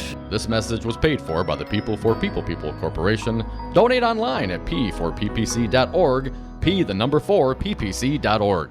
You are listening to Real Resistance Radio, WRRD 1510 AM Waukesha and WTTN 1580 AM Columbus. Always streaming at realresistanceradio.com. House probes the 2020 census. I'm Ann Cates. The Washington Post reports the Trump administration will fight a House Judiciary Committee subpoena for former White House counsel Don McGahn. Deputy Press Secretary Hogan Gidley. It's going to be up to the attorneys, but what I can tell you is it's pretty clear what Jerry Nadler and others are trying to do here. They don't want to get to the truth. They want to get to this president. And at this point, I don't know what Jerry Nadler thinks he's going to get that Robert Mueller didn't. Nadler and committee Democrats want to hear more from McGahn, depicted in the Mueller report as ignoring an order from President Trump to fire Mueller, fearing it would be considered obstruction of justice. Bob Costantini, Washington. The Supreme Court has heard arguments today on whether a citizenship question should be added to the 2020 census. The census, which is a head count, could affect how many seats each state holds in the House of Representatives and their share of federal dollars over the next 10 years. New York Attorney General Letitia James explains why she argued against the citizenship question. Clearly, by putting a citizenship question on the census forms, all experts indicate and suggest that, in fact, it would undermine that count. 3 lower courts blocked the Trump administration's effort to add the citizenship question, finding millions of Hispanics and immigrants would choose not to participate. Linda Kenyon, Washington. A former pharmaceutical executive has been indicted on criminal charges connected to the opioid crisis. U.S. Attorney Jeffrey Berman says one-time Rochester Drug Cooperative CEO Lawrence Dowd III turned a blind eye. From 2012 to 2017, it shipped tens of millions of highly addictive oxycodone pills and fentanyl products to pharmacies that it knew were illegally dispensing narcotics. A lawyer for the 75-year-old Dowd says he will fight the charges. On Wall Street, the Dow Jones Industrial Average rose 145 points, the S&P up 26, the Nasdaq closed up 106. I'm Ann Cates.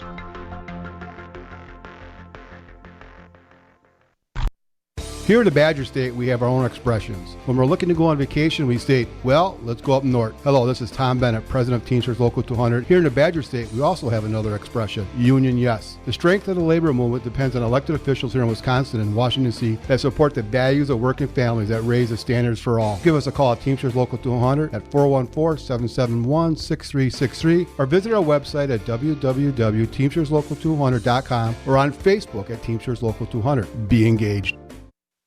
Hi, I'm Todd Stryker, President and CEO of Five Nines. Have you got your head in the clouds on how to manage IT for your enterprise? We can make your dreams a reality. With our enterprise cloud technology, consulting, servers, networks, and hosting, we'll manage your IT so you can focus on running your business. Consider Five Nines your personal enterprise IT solution. Enjoy technology.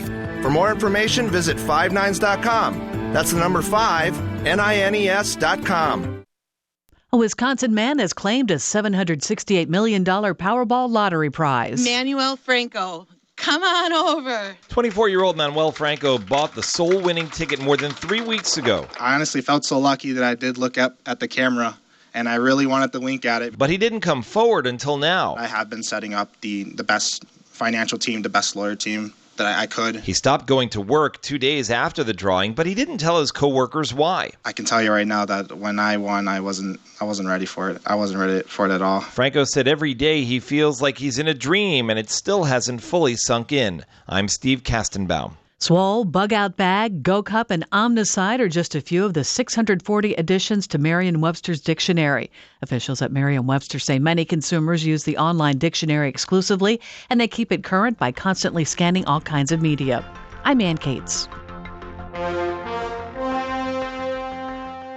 The choice of Congresswoman Gwen Moore. You know, I thought it was really important to share with people my diagnosis of cancer. The Affordable Care Act is the kind of thing that's going to keep me alive for a long, long time. Why? Because they can't throw me off of my health insurance simply because I have cancer. The Affordable Care Act, Obamacare provided for that. They can't raise my rates and my premiums so high beyond community rating and beyond age rating.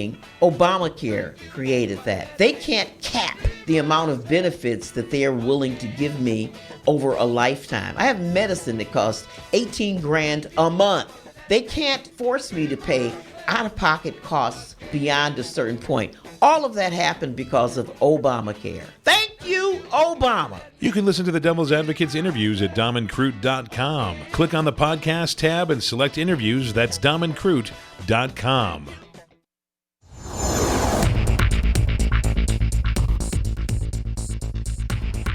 For 1510 Milwaukee and 1580 Madison, I'm Stu Daniels with your headlines. Milwaukee-based Harley-Davidson yesterday reported a 26% drop in first quarter profits. In response, Donald Trump threatened to launch a trade war with the European Union over tariffs imposed on Harley and other American companies. Last summer, Trump encouraged people to boycott Harley-Davidson and threatened to impose higher taxes on the company. Outside tonight, clear skies, lows around 40 degrees. Tomorrow, sunshine, highs around 61 in Milwaukee, 66 in Madison. You're listening to WRRD and WTTN.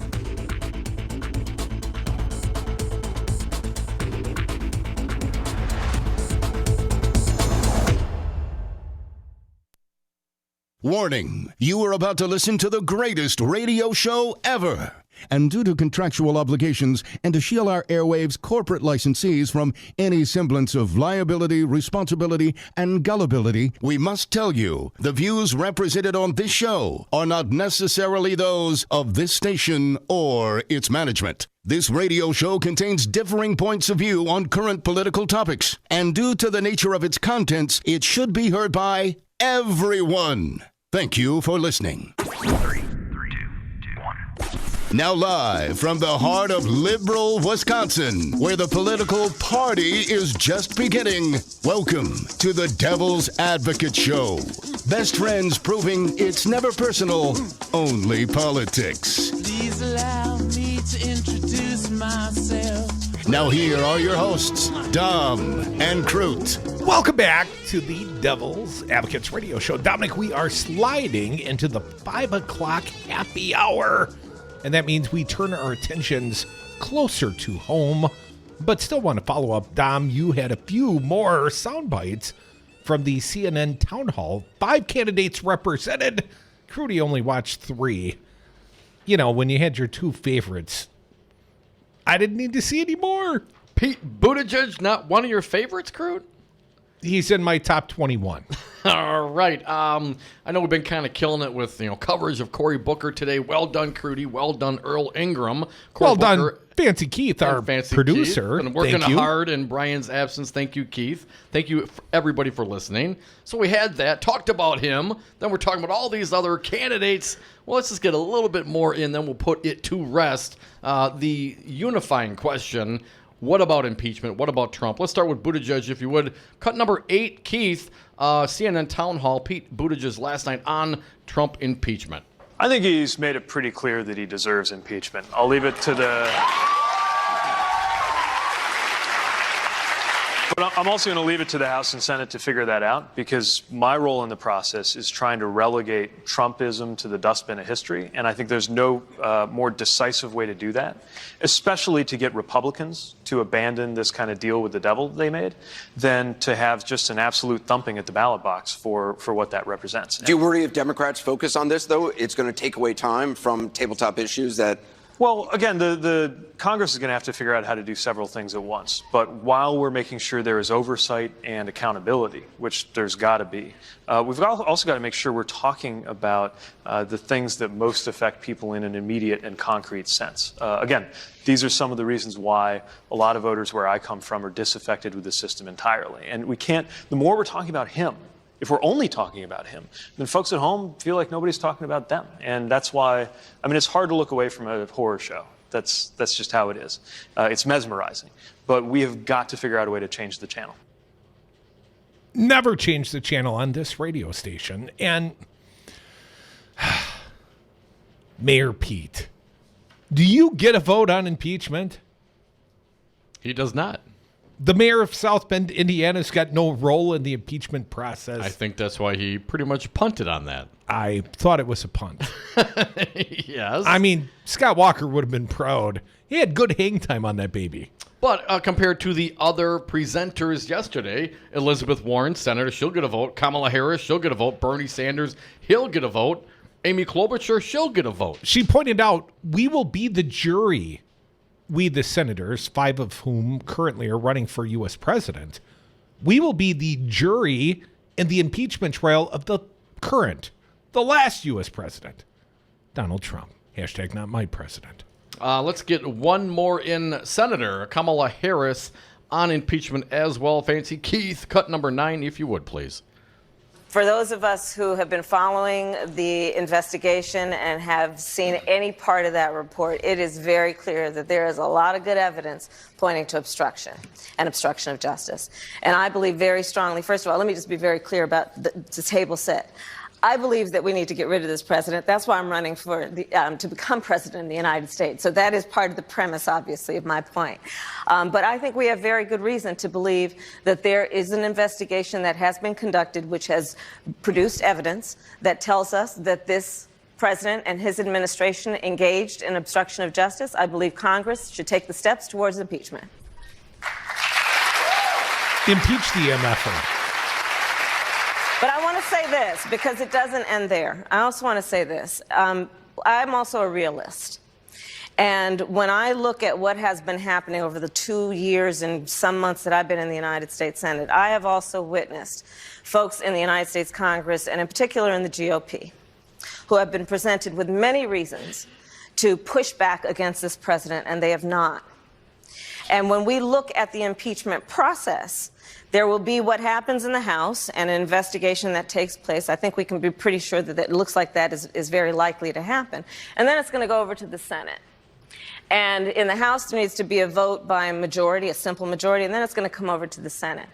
And I've not seen any evidence since I've been in the United States Senate that the United States Senate and the Republicans hold a majority. I've not seen any evidence to suggest that they will weigh on the facts instead of on partisan adherence to being protective of this president. And that's what concerns me and what will be the eventual outcome. So we have to be realistic about what might be the end result, but that doesn't mean the process should not take hold.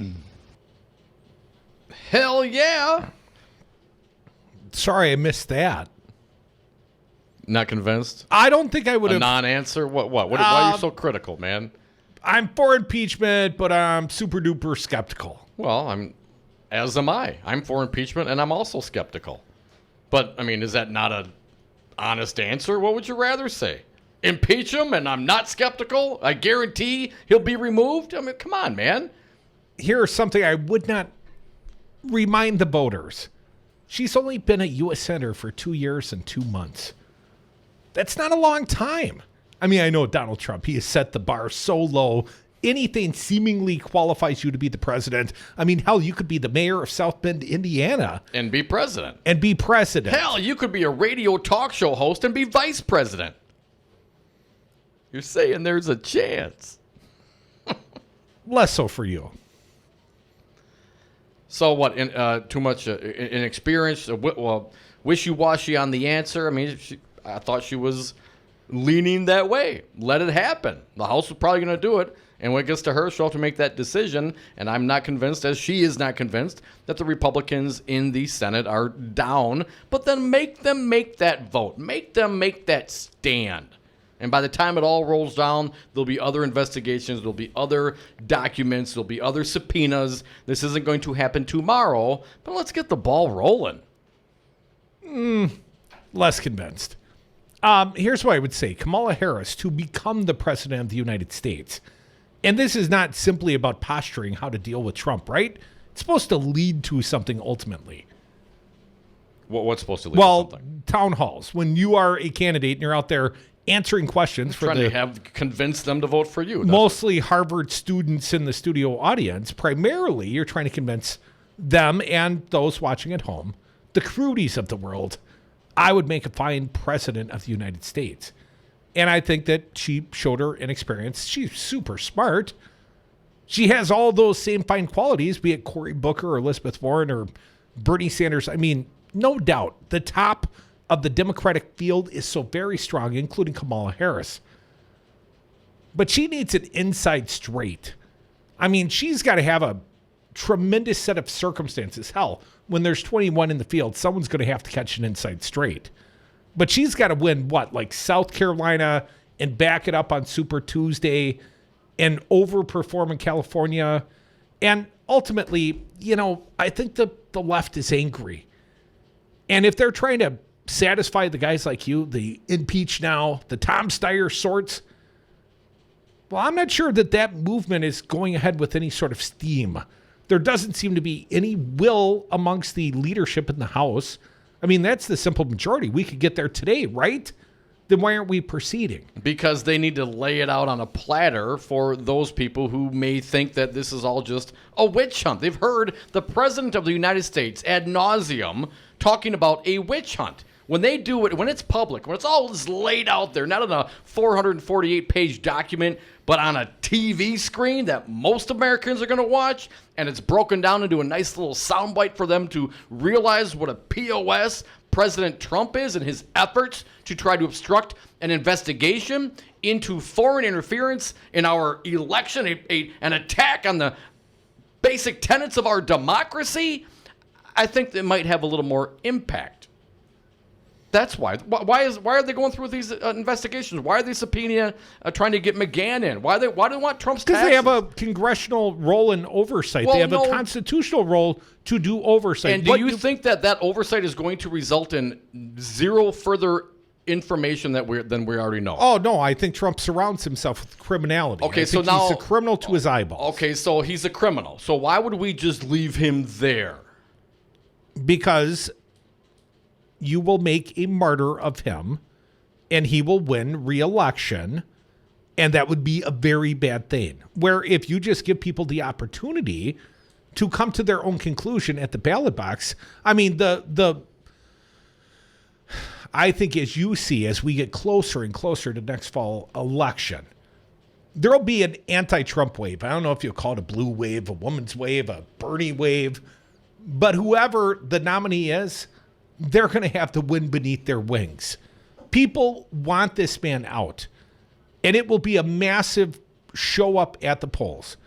And what I want, and if there's any silver lining to the Trump presidency, it's that maybe it was so horrific, maybe the next guy or girl will take such a landslide victory that they might have a governing majority. They might have a mandate from the people, and they might actually get something done. And the question would then become, as far as I'm concerned, who's got the gumption, the will, and the stamina to actually accomplish a goal once given that position? And as far as I'm concerned, right now that's Bernie, because he hasn't changed his tune in 30 years. Let's get some callers in before the break. Curtis from West Dalica, thank you for holding. What do you got for us today? Hey, Curtis. Thank you very much, Crudy. Hey, Crudy. You did an excellent job with earlier. It was really awesome. It was a really nice show here. Say more good stuff about me. What did you particularly like, Curtis?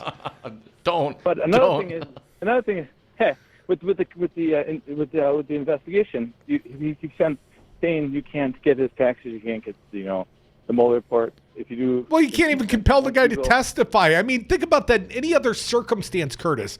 The perpetrator cannot be questioned, cannot be compelled, cannot be indicted, and you just got to wait it out and hope the statute of limitations don't expire. I mean, it's not a normal process like it would be. I agree. Hillary Clinton today said anybody else would have been indicted. No doubt, Curtis. But he's not anybody else. He won the presidency, some would say fair and square. He is anybody else, Curtis. He's an American citizen like you and I. Above the law, like you and I. Yeah.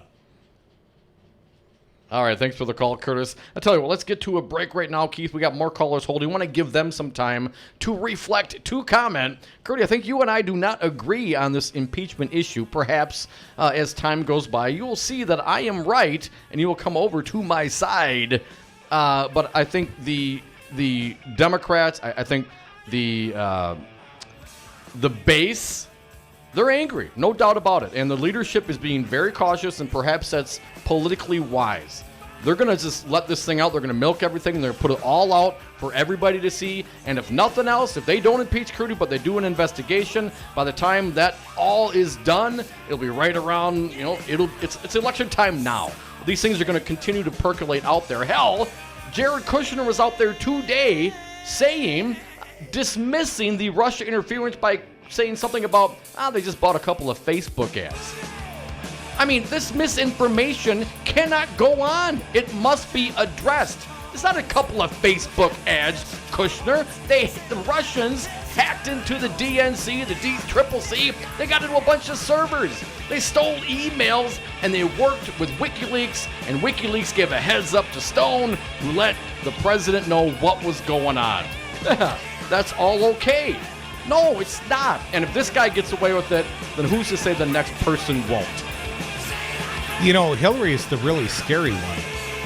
I think Handy said that last night. Come back with us. We are the Devil's Advocates. Phone lines open 844-967-2789. Hey, Milwaukee, do you have an office to clean out or close out? Don't call the junk man. Call my friends at Madison Liquidators. Sustainability is their business model. They'll pick up and recycle and refurbish your used furniture. They'll help keep your old office furniture out of the landfill. Find them online at MadisonLiquidators.com. Call Madison Liquidators, 608-831-1012. Madison Liquidators. Tell them the Devil's Advocate sent you. Hello, I'm Tom Bennett, President of Teamsters Local 200. In 1903, the International Brotherhood of Teamsters was founded, and our local union was founded in 1935 here in Milwaukee. During the last 115 years, the principles and values for the Teamsters Union have made many improvements for working families, creating a pathway to the American middle class. Teamsters have assisted families and communities in times of need. Currently, our active and retired membership are collectively working to benefit working families across this nation for retirement security and addressing long-term social needs here in Madison, Wisconsin, and in Washington, D.C. American workers do have a voice in the workplace. Let Teamsters Local 200 be part of that action plan for you. For more information, please visit us on Facebook at Teamsters Local 200 or visit our website at www.teamsterslocal200.com or give us a call at 414-771-6363. Teamsterslocal200.com or 414-771-6363. Five Nines, your local single-source IT solutions provider. Specializing in cloud technology, consulting, servers, networks, and hosting. We manage your IT so you can focus on running your business. Enjoy technology. Enjoy 59s.com. Did you know you can take Wisconsin's Resistance Radio anywhere? Check us out on the TuneIn app under WRRD. I'll help you out. Hey, Alexa, play WRRD on the TuneIn app. You're welcome, everyone, and thank you for listening to Wisconsin's Resistance Radio Network. Just gonna stand there and watch me burn. The Devil's Advocates. We drink when we toast. We toast when we drink. And we are back. Thank you for listening to the Devil's Advocates radio show. Phone lines are open, starting to fill up, 844-967-2789. Let's get to them. Who's going to be next, Tom? Maria from Long Beach, California. Thanks for calling today, Maria. What do you got for us? Oh, hi there. I'm just so angry, and I find myself calling radio stations now to vent my anger. Of We're here for you. And yeah, I've never called radio stations before, but I'm totally for impeachment of Trump, and it's important because look what's happening now. I mean, now he's emboldened even Mnuchin for everybody to say no, to go against the law. And it's just going to get worse because he's thinking he can get away with anything. Well, he's already there. He learned from the best. Mm-hmm. Roy Cohn, who was the hitman of Senator Joe McCarthy, mentored Donald Trump in New York. And Trump believes in the basic premise, fight on every battlefront. And he's had lots of success. If by success, you figure he's fended off indictment, he's fended off criminal prosecution. It's been an effective plan for him. I think the American people have seen through it, though, Maria. I mean, I think the American people know. But I think we need to have, I also think we respect strength and leadership. And, we had that with Obama. He stared down Putin. Everybody, that was a president we could stand behind and, respect. And right now, I think Nancy Pelosi has to be the adult in the room, the mom that says enough is enough. Time out for you. We need to have right now. With the Dems, I mean, I'm going to vote blue no matter who, but right now we need somebody to just stand up and say, the buck stops here. this is what we're going to do.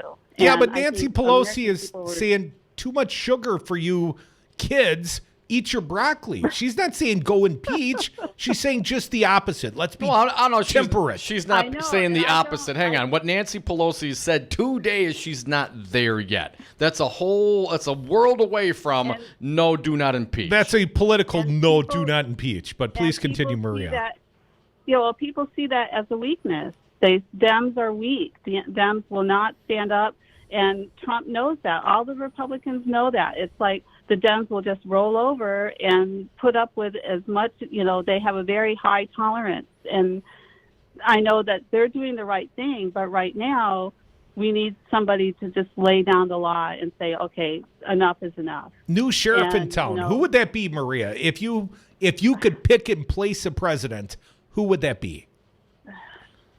And is that the same person that you think is the best candidate to defeat Donald Trump? Well, right now, I'm going to vote blue no matter who. I don't really have an all-time favorite, but, Elizabeth Warren and Kamala Harris yesterday sounded really strong. Elizabeth Warren more than Kamala Harris, but I think Elizabeth Warren has the right idea. You've got to just get him now, reel him in now, because he's going to get out of control to the point where I'm afraid that he's going to say, why can't I just fire Congress? What do we need them for? Right. Thanks for the call, Maria.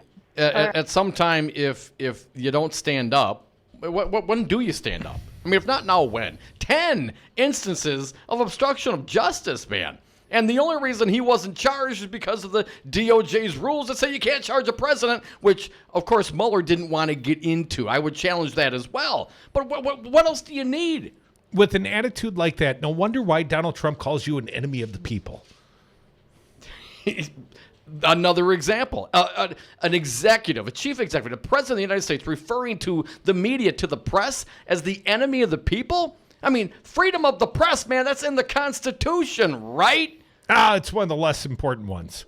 Like adultery and the whole 10 Commandments. Republicans like to ignore certain ones. But we're talking about specific, identifiable, investigatable crimes that have all the elements there to prosecute. They were laid out bare. If Congress doesn't act, Congress should be replaced, because Trump is just going to what? And then he gets out of office, and if it's beyond the statutes of limitations, you can't indict him. Now you got away with it, let alone all the other investigations. What we should be doing is negotiating with the Republican senators and saying, listen, there's more coming down the pike. Why don't you jump on now to the obstruction before the heavy stuff hits? We're better off this way. Republicans, they will circle the wagons around their president because the Republican base overwhelmingly supports this man. And ultimately, I think that will be their downfall, not just as a presidency, not just the end of Donald Trump. I'm looking for the end of the Republican Party, and I want to see Fox News go down with them. And maybe right-wing talk radio. Well, I don't hope for much. I'm looking beyond impeachment. I want the really big ring. A little at a time, Crudy. Take a bite. Come back with us. More Devil's Advocates. 844-967-2789. We try to never bite, unless you want us to.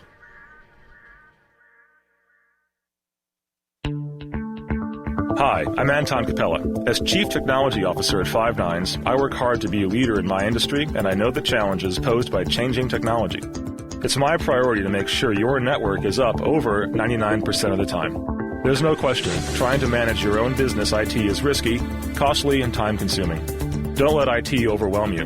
Learn more about Five Nines at fivenines.com. That's the number 5, NINES.com. Electric bikes are exciting. E-bikes improve your health. E-bikes give you fun things to do this summer besides going out to eat. Lynn, I have gotten chubby. Lose weight, lower blood pressure. But is it going to cost me $2,000? No, at Crazy Lenny's E-Bikes, we have bikes for just $690. Get outside this summer. Ride the trails. Get an e-bike. Go up hills without pedaling. E-bikes only $690 at Crazy Lenny's E-Bikes, 6017 Odana Road. You don't have to buy one. Just try one. No, you don't have to buy one. Just try one. You are listening to Real Resistance Radio, WRRD 1510 AM Waukesha and WTTN 1580 AM Columbus. Always streaming at realresistanceradio.com. I am sick and tired of big power brokers telling voters what's important instead of the other way around. So, I joined the Citizen Action Organizing Co-op. It's a community of like-minded local progressives where the members help determine what issues are important. And with the aid of professional organizers and some of the top progressive strategists in Wisconsin, we make the powers that be take notice and action. We're working on fair elections, the climate crisis, immigrant rights, electing progressive candidates, and more. Plus, we have a campaign called Radioactive that supports this station and Real Resistance Radio. So, come help us reclaim our power as voters. Become a member of the Citizen Action Organizing Co-op. Go to citizenactionwy.org.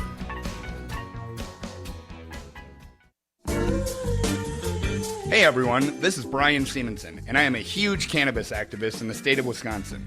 I am also the owner of the Hemp House located at 44 North Main Street in Deerfield. We are a CBD shop providing a safe alternative to dangerous, addicting, and potentially deadly pharmaceuticals.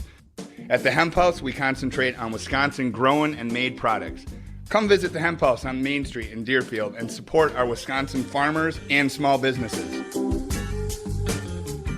Have a drink at Regano's Roman Coin. This neighborhood corner tavern is as classic as the street it occupies. Family owned and operated since 1966, Regano's Roman Coin is located in a former Pabst Tide House on historic Brady Street, serving an array of craft beers with a focus on Wisconsin breweries. Also, weekly drink specials, trivia on Wednesdays, seasonal sporting events, parties hosted for all occasions, and pet friendly. Open 11 a.m. Tuesday through Friday, 10 a.m. Saturday and Sunday, closed on Monday. Regano's Roman Coin, Milwaukee's pet friendly, cash only order and classic corner tavern.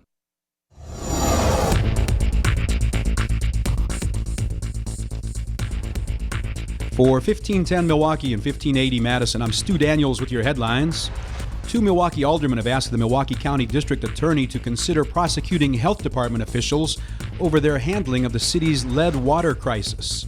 Common Council President Ashanti Hamilton and Alderman Bob Donovan sent a letter to District Attorney John Chisholm formally requesting that he investigate whether criminal offenses occurred at the Milwaukee Health Department.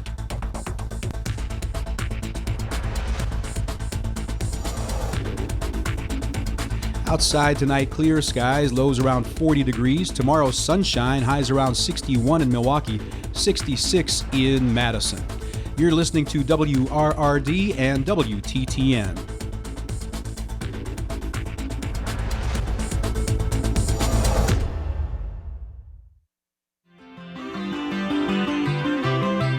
Ass, grass, or cash, nobody rides for free. Dom and Crute are the devil's advocates.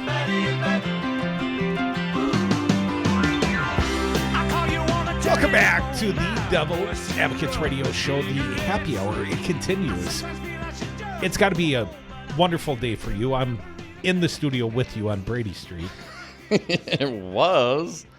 It's kind of warm in here. Come on, it's supposed to be, man. We got south-facing windows. It's getting to be summertime. The sun beats in here most days when it's out. Let's just accept it. I'm wearing far too many clothes. I even had a sport coat on. Why are you wearing jeans? It was like in the 40s when I left home, and I had business meetings, and I had a Cory Booker rally, and then I came in studio, and Cory you didn't doesn't have it care if you wear shorts. comfortable for me. You should have had it chilled, just a little chill in the air. A little chill. Open the fridge. Do so, please. Give me a cold one. It's nearly time. Dominic, let's take a phone call. Joe's been patient. Let's get him. 844-967-2789. Be like Joe from Stevens Point. How you doing, Joe? Well, hello, fellas. Hey, Joe. Great. So I got to start out with man, I tuned in that noontime, and you know who deserves his own show? And I'm a huge critic, but you know who needs his own show is Keith.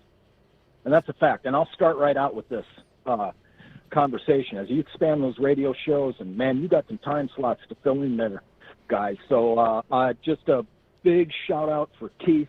I think he's handling that microphone in a solid manner. So the Brewmeister is a solid microphone handler. That's what I do. That's what you do. Thanks, Keith. Do you know he's also a rapper in a polka rap band?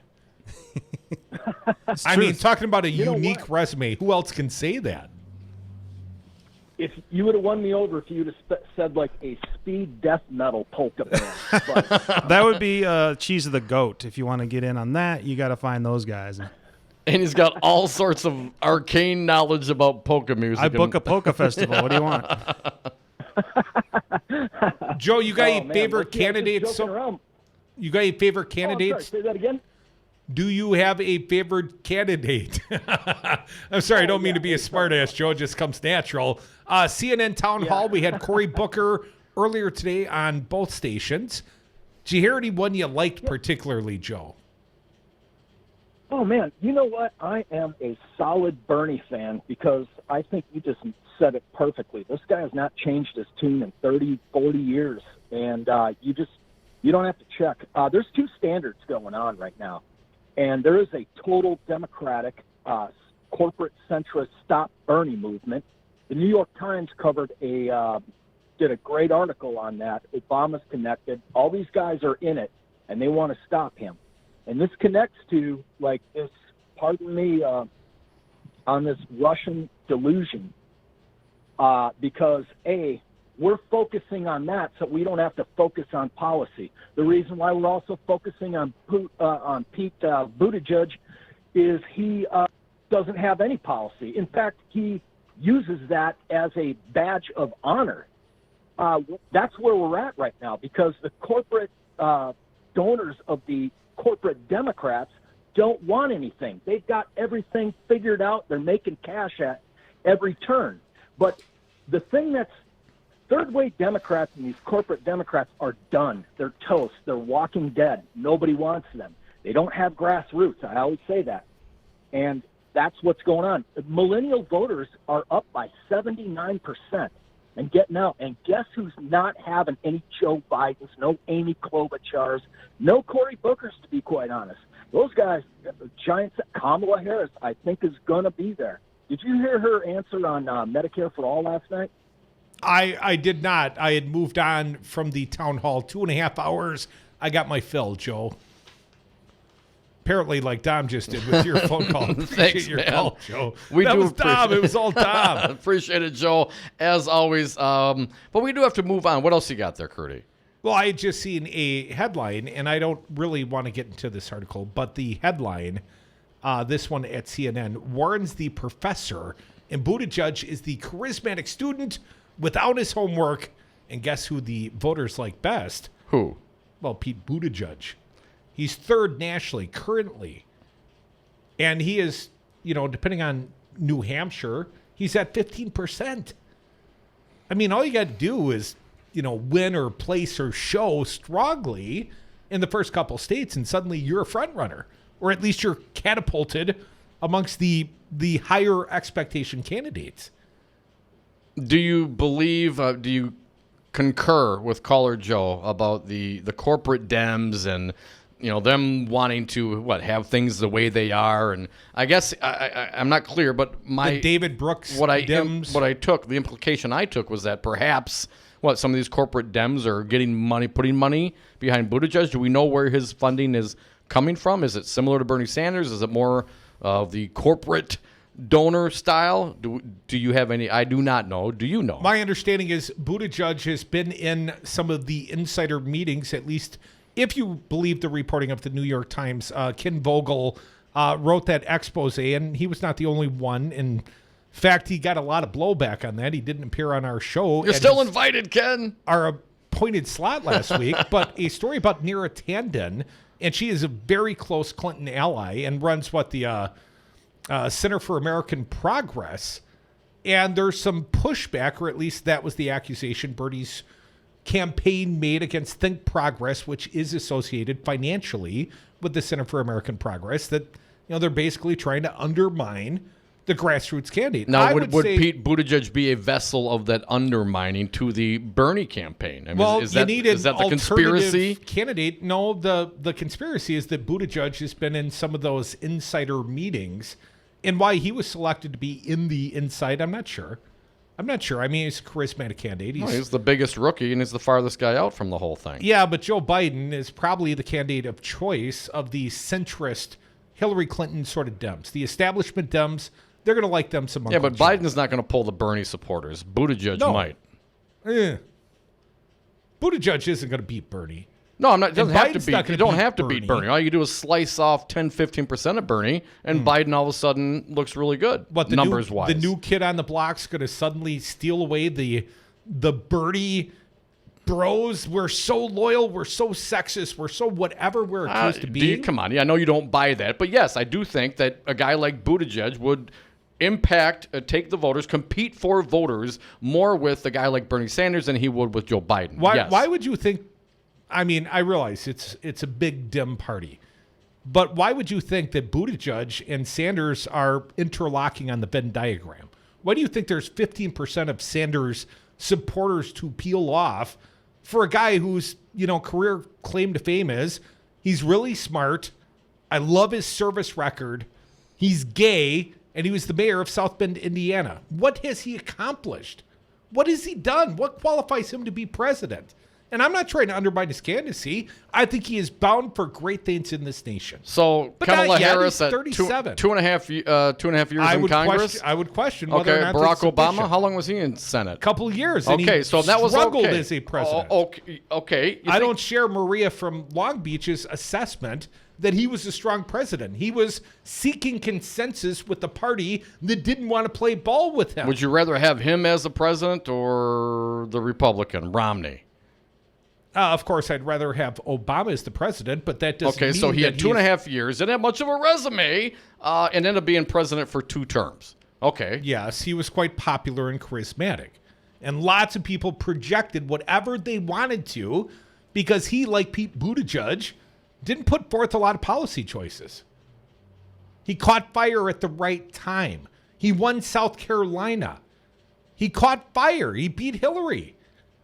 Everybody's done that at least once. All right, but isn't that how? Other than Judge So Jeanine obviously, Pirro it's in not New York. about specifically policy that motivates voters, man. Yeah, no kidding. No kidding. So you don't think that Buttigieg could continue to catch fire? Because what, 3rd in New Hampshire? And again, it's New Hampshire, but still, Theoretically, a lot of things could Theoretically, happen. anything's possible, Mike. Yeah, well, I don't envision that because the loyalty, if anyone's going to get additional loyalty as some of these also-rans follow the race, I think it'll be Bernie Sanders. I think people will see his authenticity, his sincerity, his consistency, and the strength of his candidacy. Because he's going to do quite well in Iowa, and he's going to do quite well in New Hampshire. And, no offense to Senator Harris, but Bernie could go in her backyard and win the state of California. I feel quite confident Bernie's going to win Michigan and Wisconsin. And I realize that's only 5 of 31 states that are going to happen between now and April 7th of 2020. But those are 5 of the most important states in terms of positioning in this horse race that is elections. If it's all about policy, Elizabeth Warren will be the next president. It's not just about policy. Of course not. It's about the vessel, the messenger. And right now, I think Bernie Sanders has all of those things behind him. And what was Pete Buttigieg polling at 2 months ago? Much lower. Right. Yeah, so when he goes up to 35 or 50%, then I'll say, man, that Mayor Pete, he's But gonna kill again, him. getting back to the point Going from of whether 15 to or 30 not is a the huge- establishment of the Democrat, the corporate Dems, as some of our callers like to describe them as, are bringing Buttigieg in on these insider meetings, again, I think goes to show, if that is the case, and there's a conspiracy to be had, that yes, What's the the first conspiracy? openly gay presidential candidate would siphon more voters from Bernie Sanders than they would Joe Biden, and therefore that would potentially help Joe Biden. I'm not sure where your logic comes from.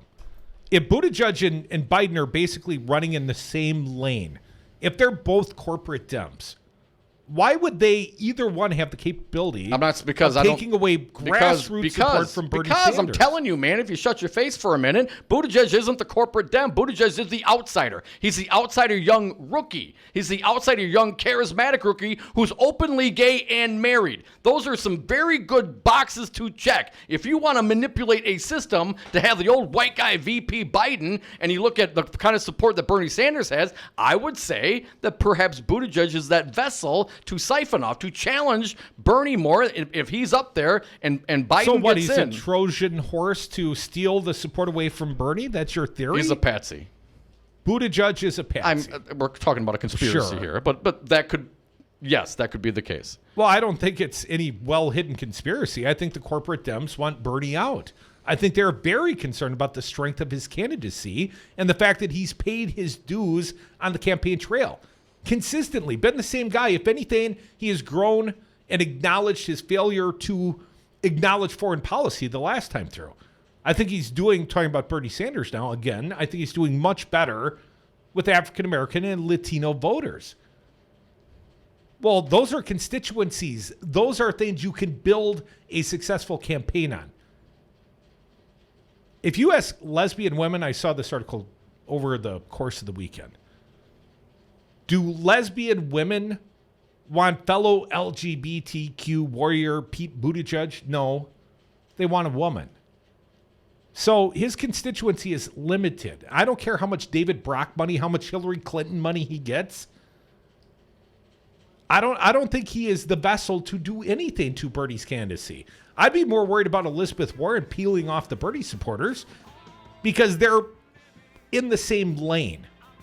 And Buttigieg is not even close to the Bernie lane. And progressive policies, he's not even for Medicare for all.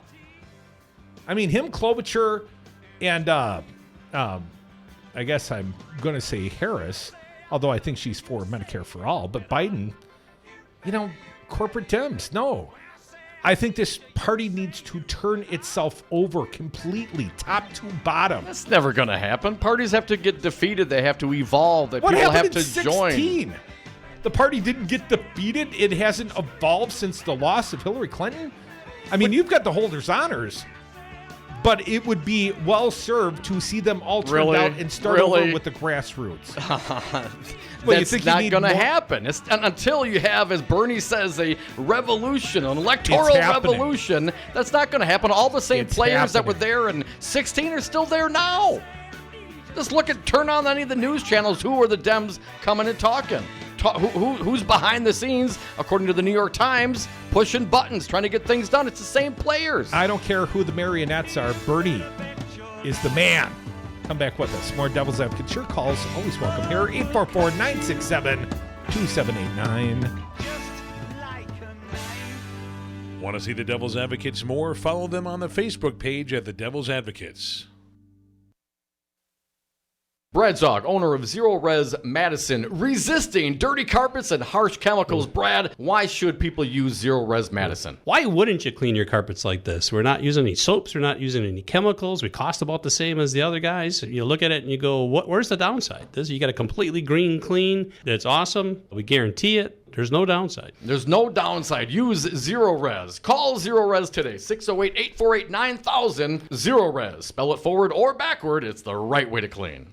I don't see the support. I don't support it. Wisconsin Senate Majority Leader Scott Fitzgerald doesn't see the support for legalized medicinal marijuana, even though the 2018 midterm referendum in 11 counties and the city of Waukesha passed by over 79%. Call Scott Fitzgerald at 608-266-5660. Tell him you support legalized medicinal marijuana. No, I don't see it. This message was paid for by the People for People Corporation. Donate online at p4ppc.org. P4ppc.org. Hello, I'm Tom Bennett, President of Teamsters Local 200. In 1903, the International Brotherhood of Teamsters was founded, and our local union was founded in 1935 here in Milwaukee.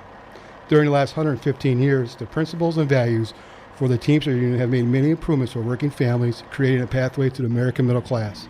Teamsters have assisted families and communities in times of need.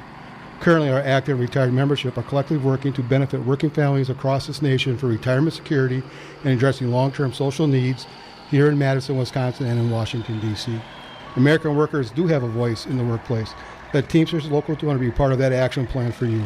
For more information, please visit us on Facebook at Teamsters Local 200 or visit our website at www.teamsterslocal200.com or give us a call at 414-771-6363.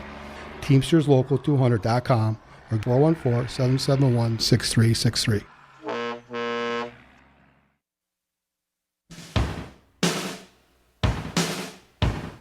The Devil's Advocates, where there's always time for Scott Walker bashing. Hashtag Walker bashing. And we are back. Thank you for listening to the Devil's Advocates radio show. Last segment of the day, so if you have something to say, now is your last opportunity today, 844-967-2789. Dominic, I don't know if there's going to be adequate time to properly Walker bash and beat his ass like he deserves. Bruce Murphy today, Walker's costly war on the poor. Let's not forget, Scott Walker hated poor people, especially the working poor. Well, that article deserves some attention. And we've also got some breaking news out of the state of Wisconsin. Republicans said what to Tony Evers just yesterday? Let me quote. Assembly Speaker Robin Vos blasted Evers as naive and above his pay grade for his remarks about revisiting the Foxconn deal, while Senate Majority Leader Scott Fitzgerald accused Evers of seeking to undermine Weedick. Now, today, Dom, one day later, Vos and Fitzgerald could not immediately be reached for comment when Tony Evers pulls out a letter from Foxconn. Apparently, it's the Foxconn that wants to change the deal. Mark Sommerhauser reports in the Wisconsin State Journal. Quickly, do you think that Vos and Fitzgerald ever tire of being wrong? I think perhaps they knew of the letter, and I don't think they care if they're wrong. They're going to accuse politics. Even if Foxconn... Plagiarism. If Foxconn asked, it's Tony Evers' fault. Right. Because he created the political environment. Here is a summary. I'll read a little bit here, then we'll get to the phone calls. 844-967-2789. A letter from Evers to Foxconn. Louis Wu says, Wu, at a meeting with Evers last month, quote, indicated that Foxconn intends to suggest several changes to the existing agreement to better align the terms with the evolving project and global marketplace. Evers writes, he continues to write, it is my understanding that Foxconn will be submitting the necessary documentation for proposing changes to the agreement in the coming weeks. Evers also wrote in the letter that, to my knowledge, this was the first time either Foxconn or the state of Wisconsin had mentioned amending or changing the agreement. He added, GOP legislative leaders were told of Wu's suggestion. So if they did know, and yet they came out politically to trash Evers as naive and above his pay grade when they knew that what he was saying was accurate and correct. And today, Vos and Fitzgerald, the Republicans in Wisconsin, couldn't be reached for comment. Shamed into silence, perhaps? Well, here's the difference, Tom. Vos went running straight to right-wing talk radio. Evers doesn't use this messaging platform of the left. Although I did see him this week saying, if we want Medicaid expansion, if we want nice things in the state of Wisconsin, it's not going to happen on my good looks or articulate nature. I'm thinking, say that again. No, it takes a little selling. And since you don't bother coming round, Tony Evers, I ain't selling for you. Got to do your own heavy lifting. 844-967-2789. Kurt from Madison, welcome to the Devil's Advocates. What do you got for us today? Hey, Kurt. Hi, guys. Curdy, you're going to have to find a different way of saying what has he done, because now that the bar is deep within the inner core of the earth, it's not a question of what he's done. It's a question of, has he done anything wrong, or has he done anything bad? And does he have a tool chest? And is he methodical, and he's well thought through? If he is, who are we talking about, Kurt? Just so I'm following. Pete Buttigieg. Okay. So he's far more qualified than probably, or equally as qualified as anybody running right now. Hands down. Not true. He may have the intellect, but he doesn't have the. Being a small town mayor does not qualify one to be the president, sir. Give me a benchmark.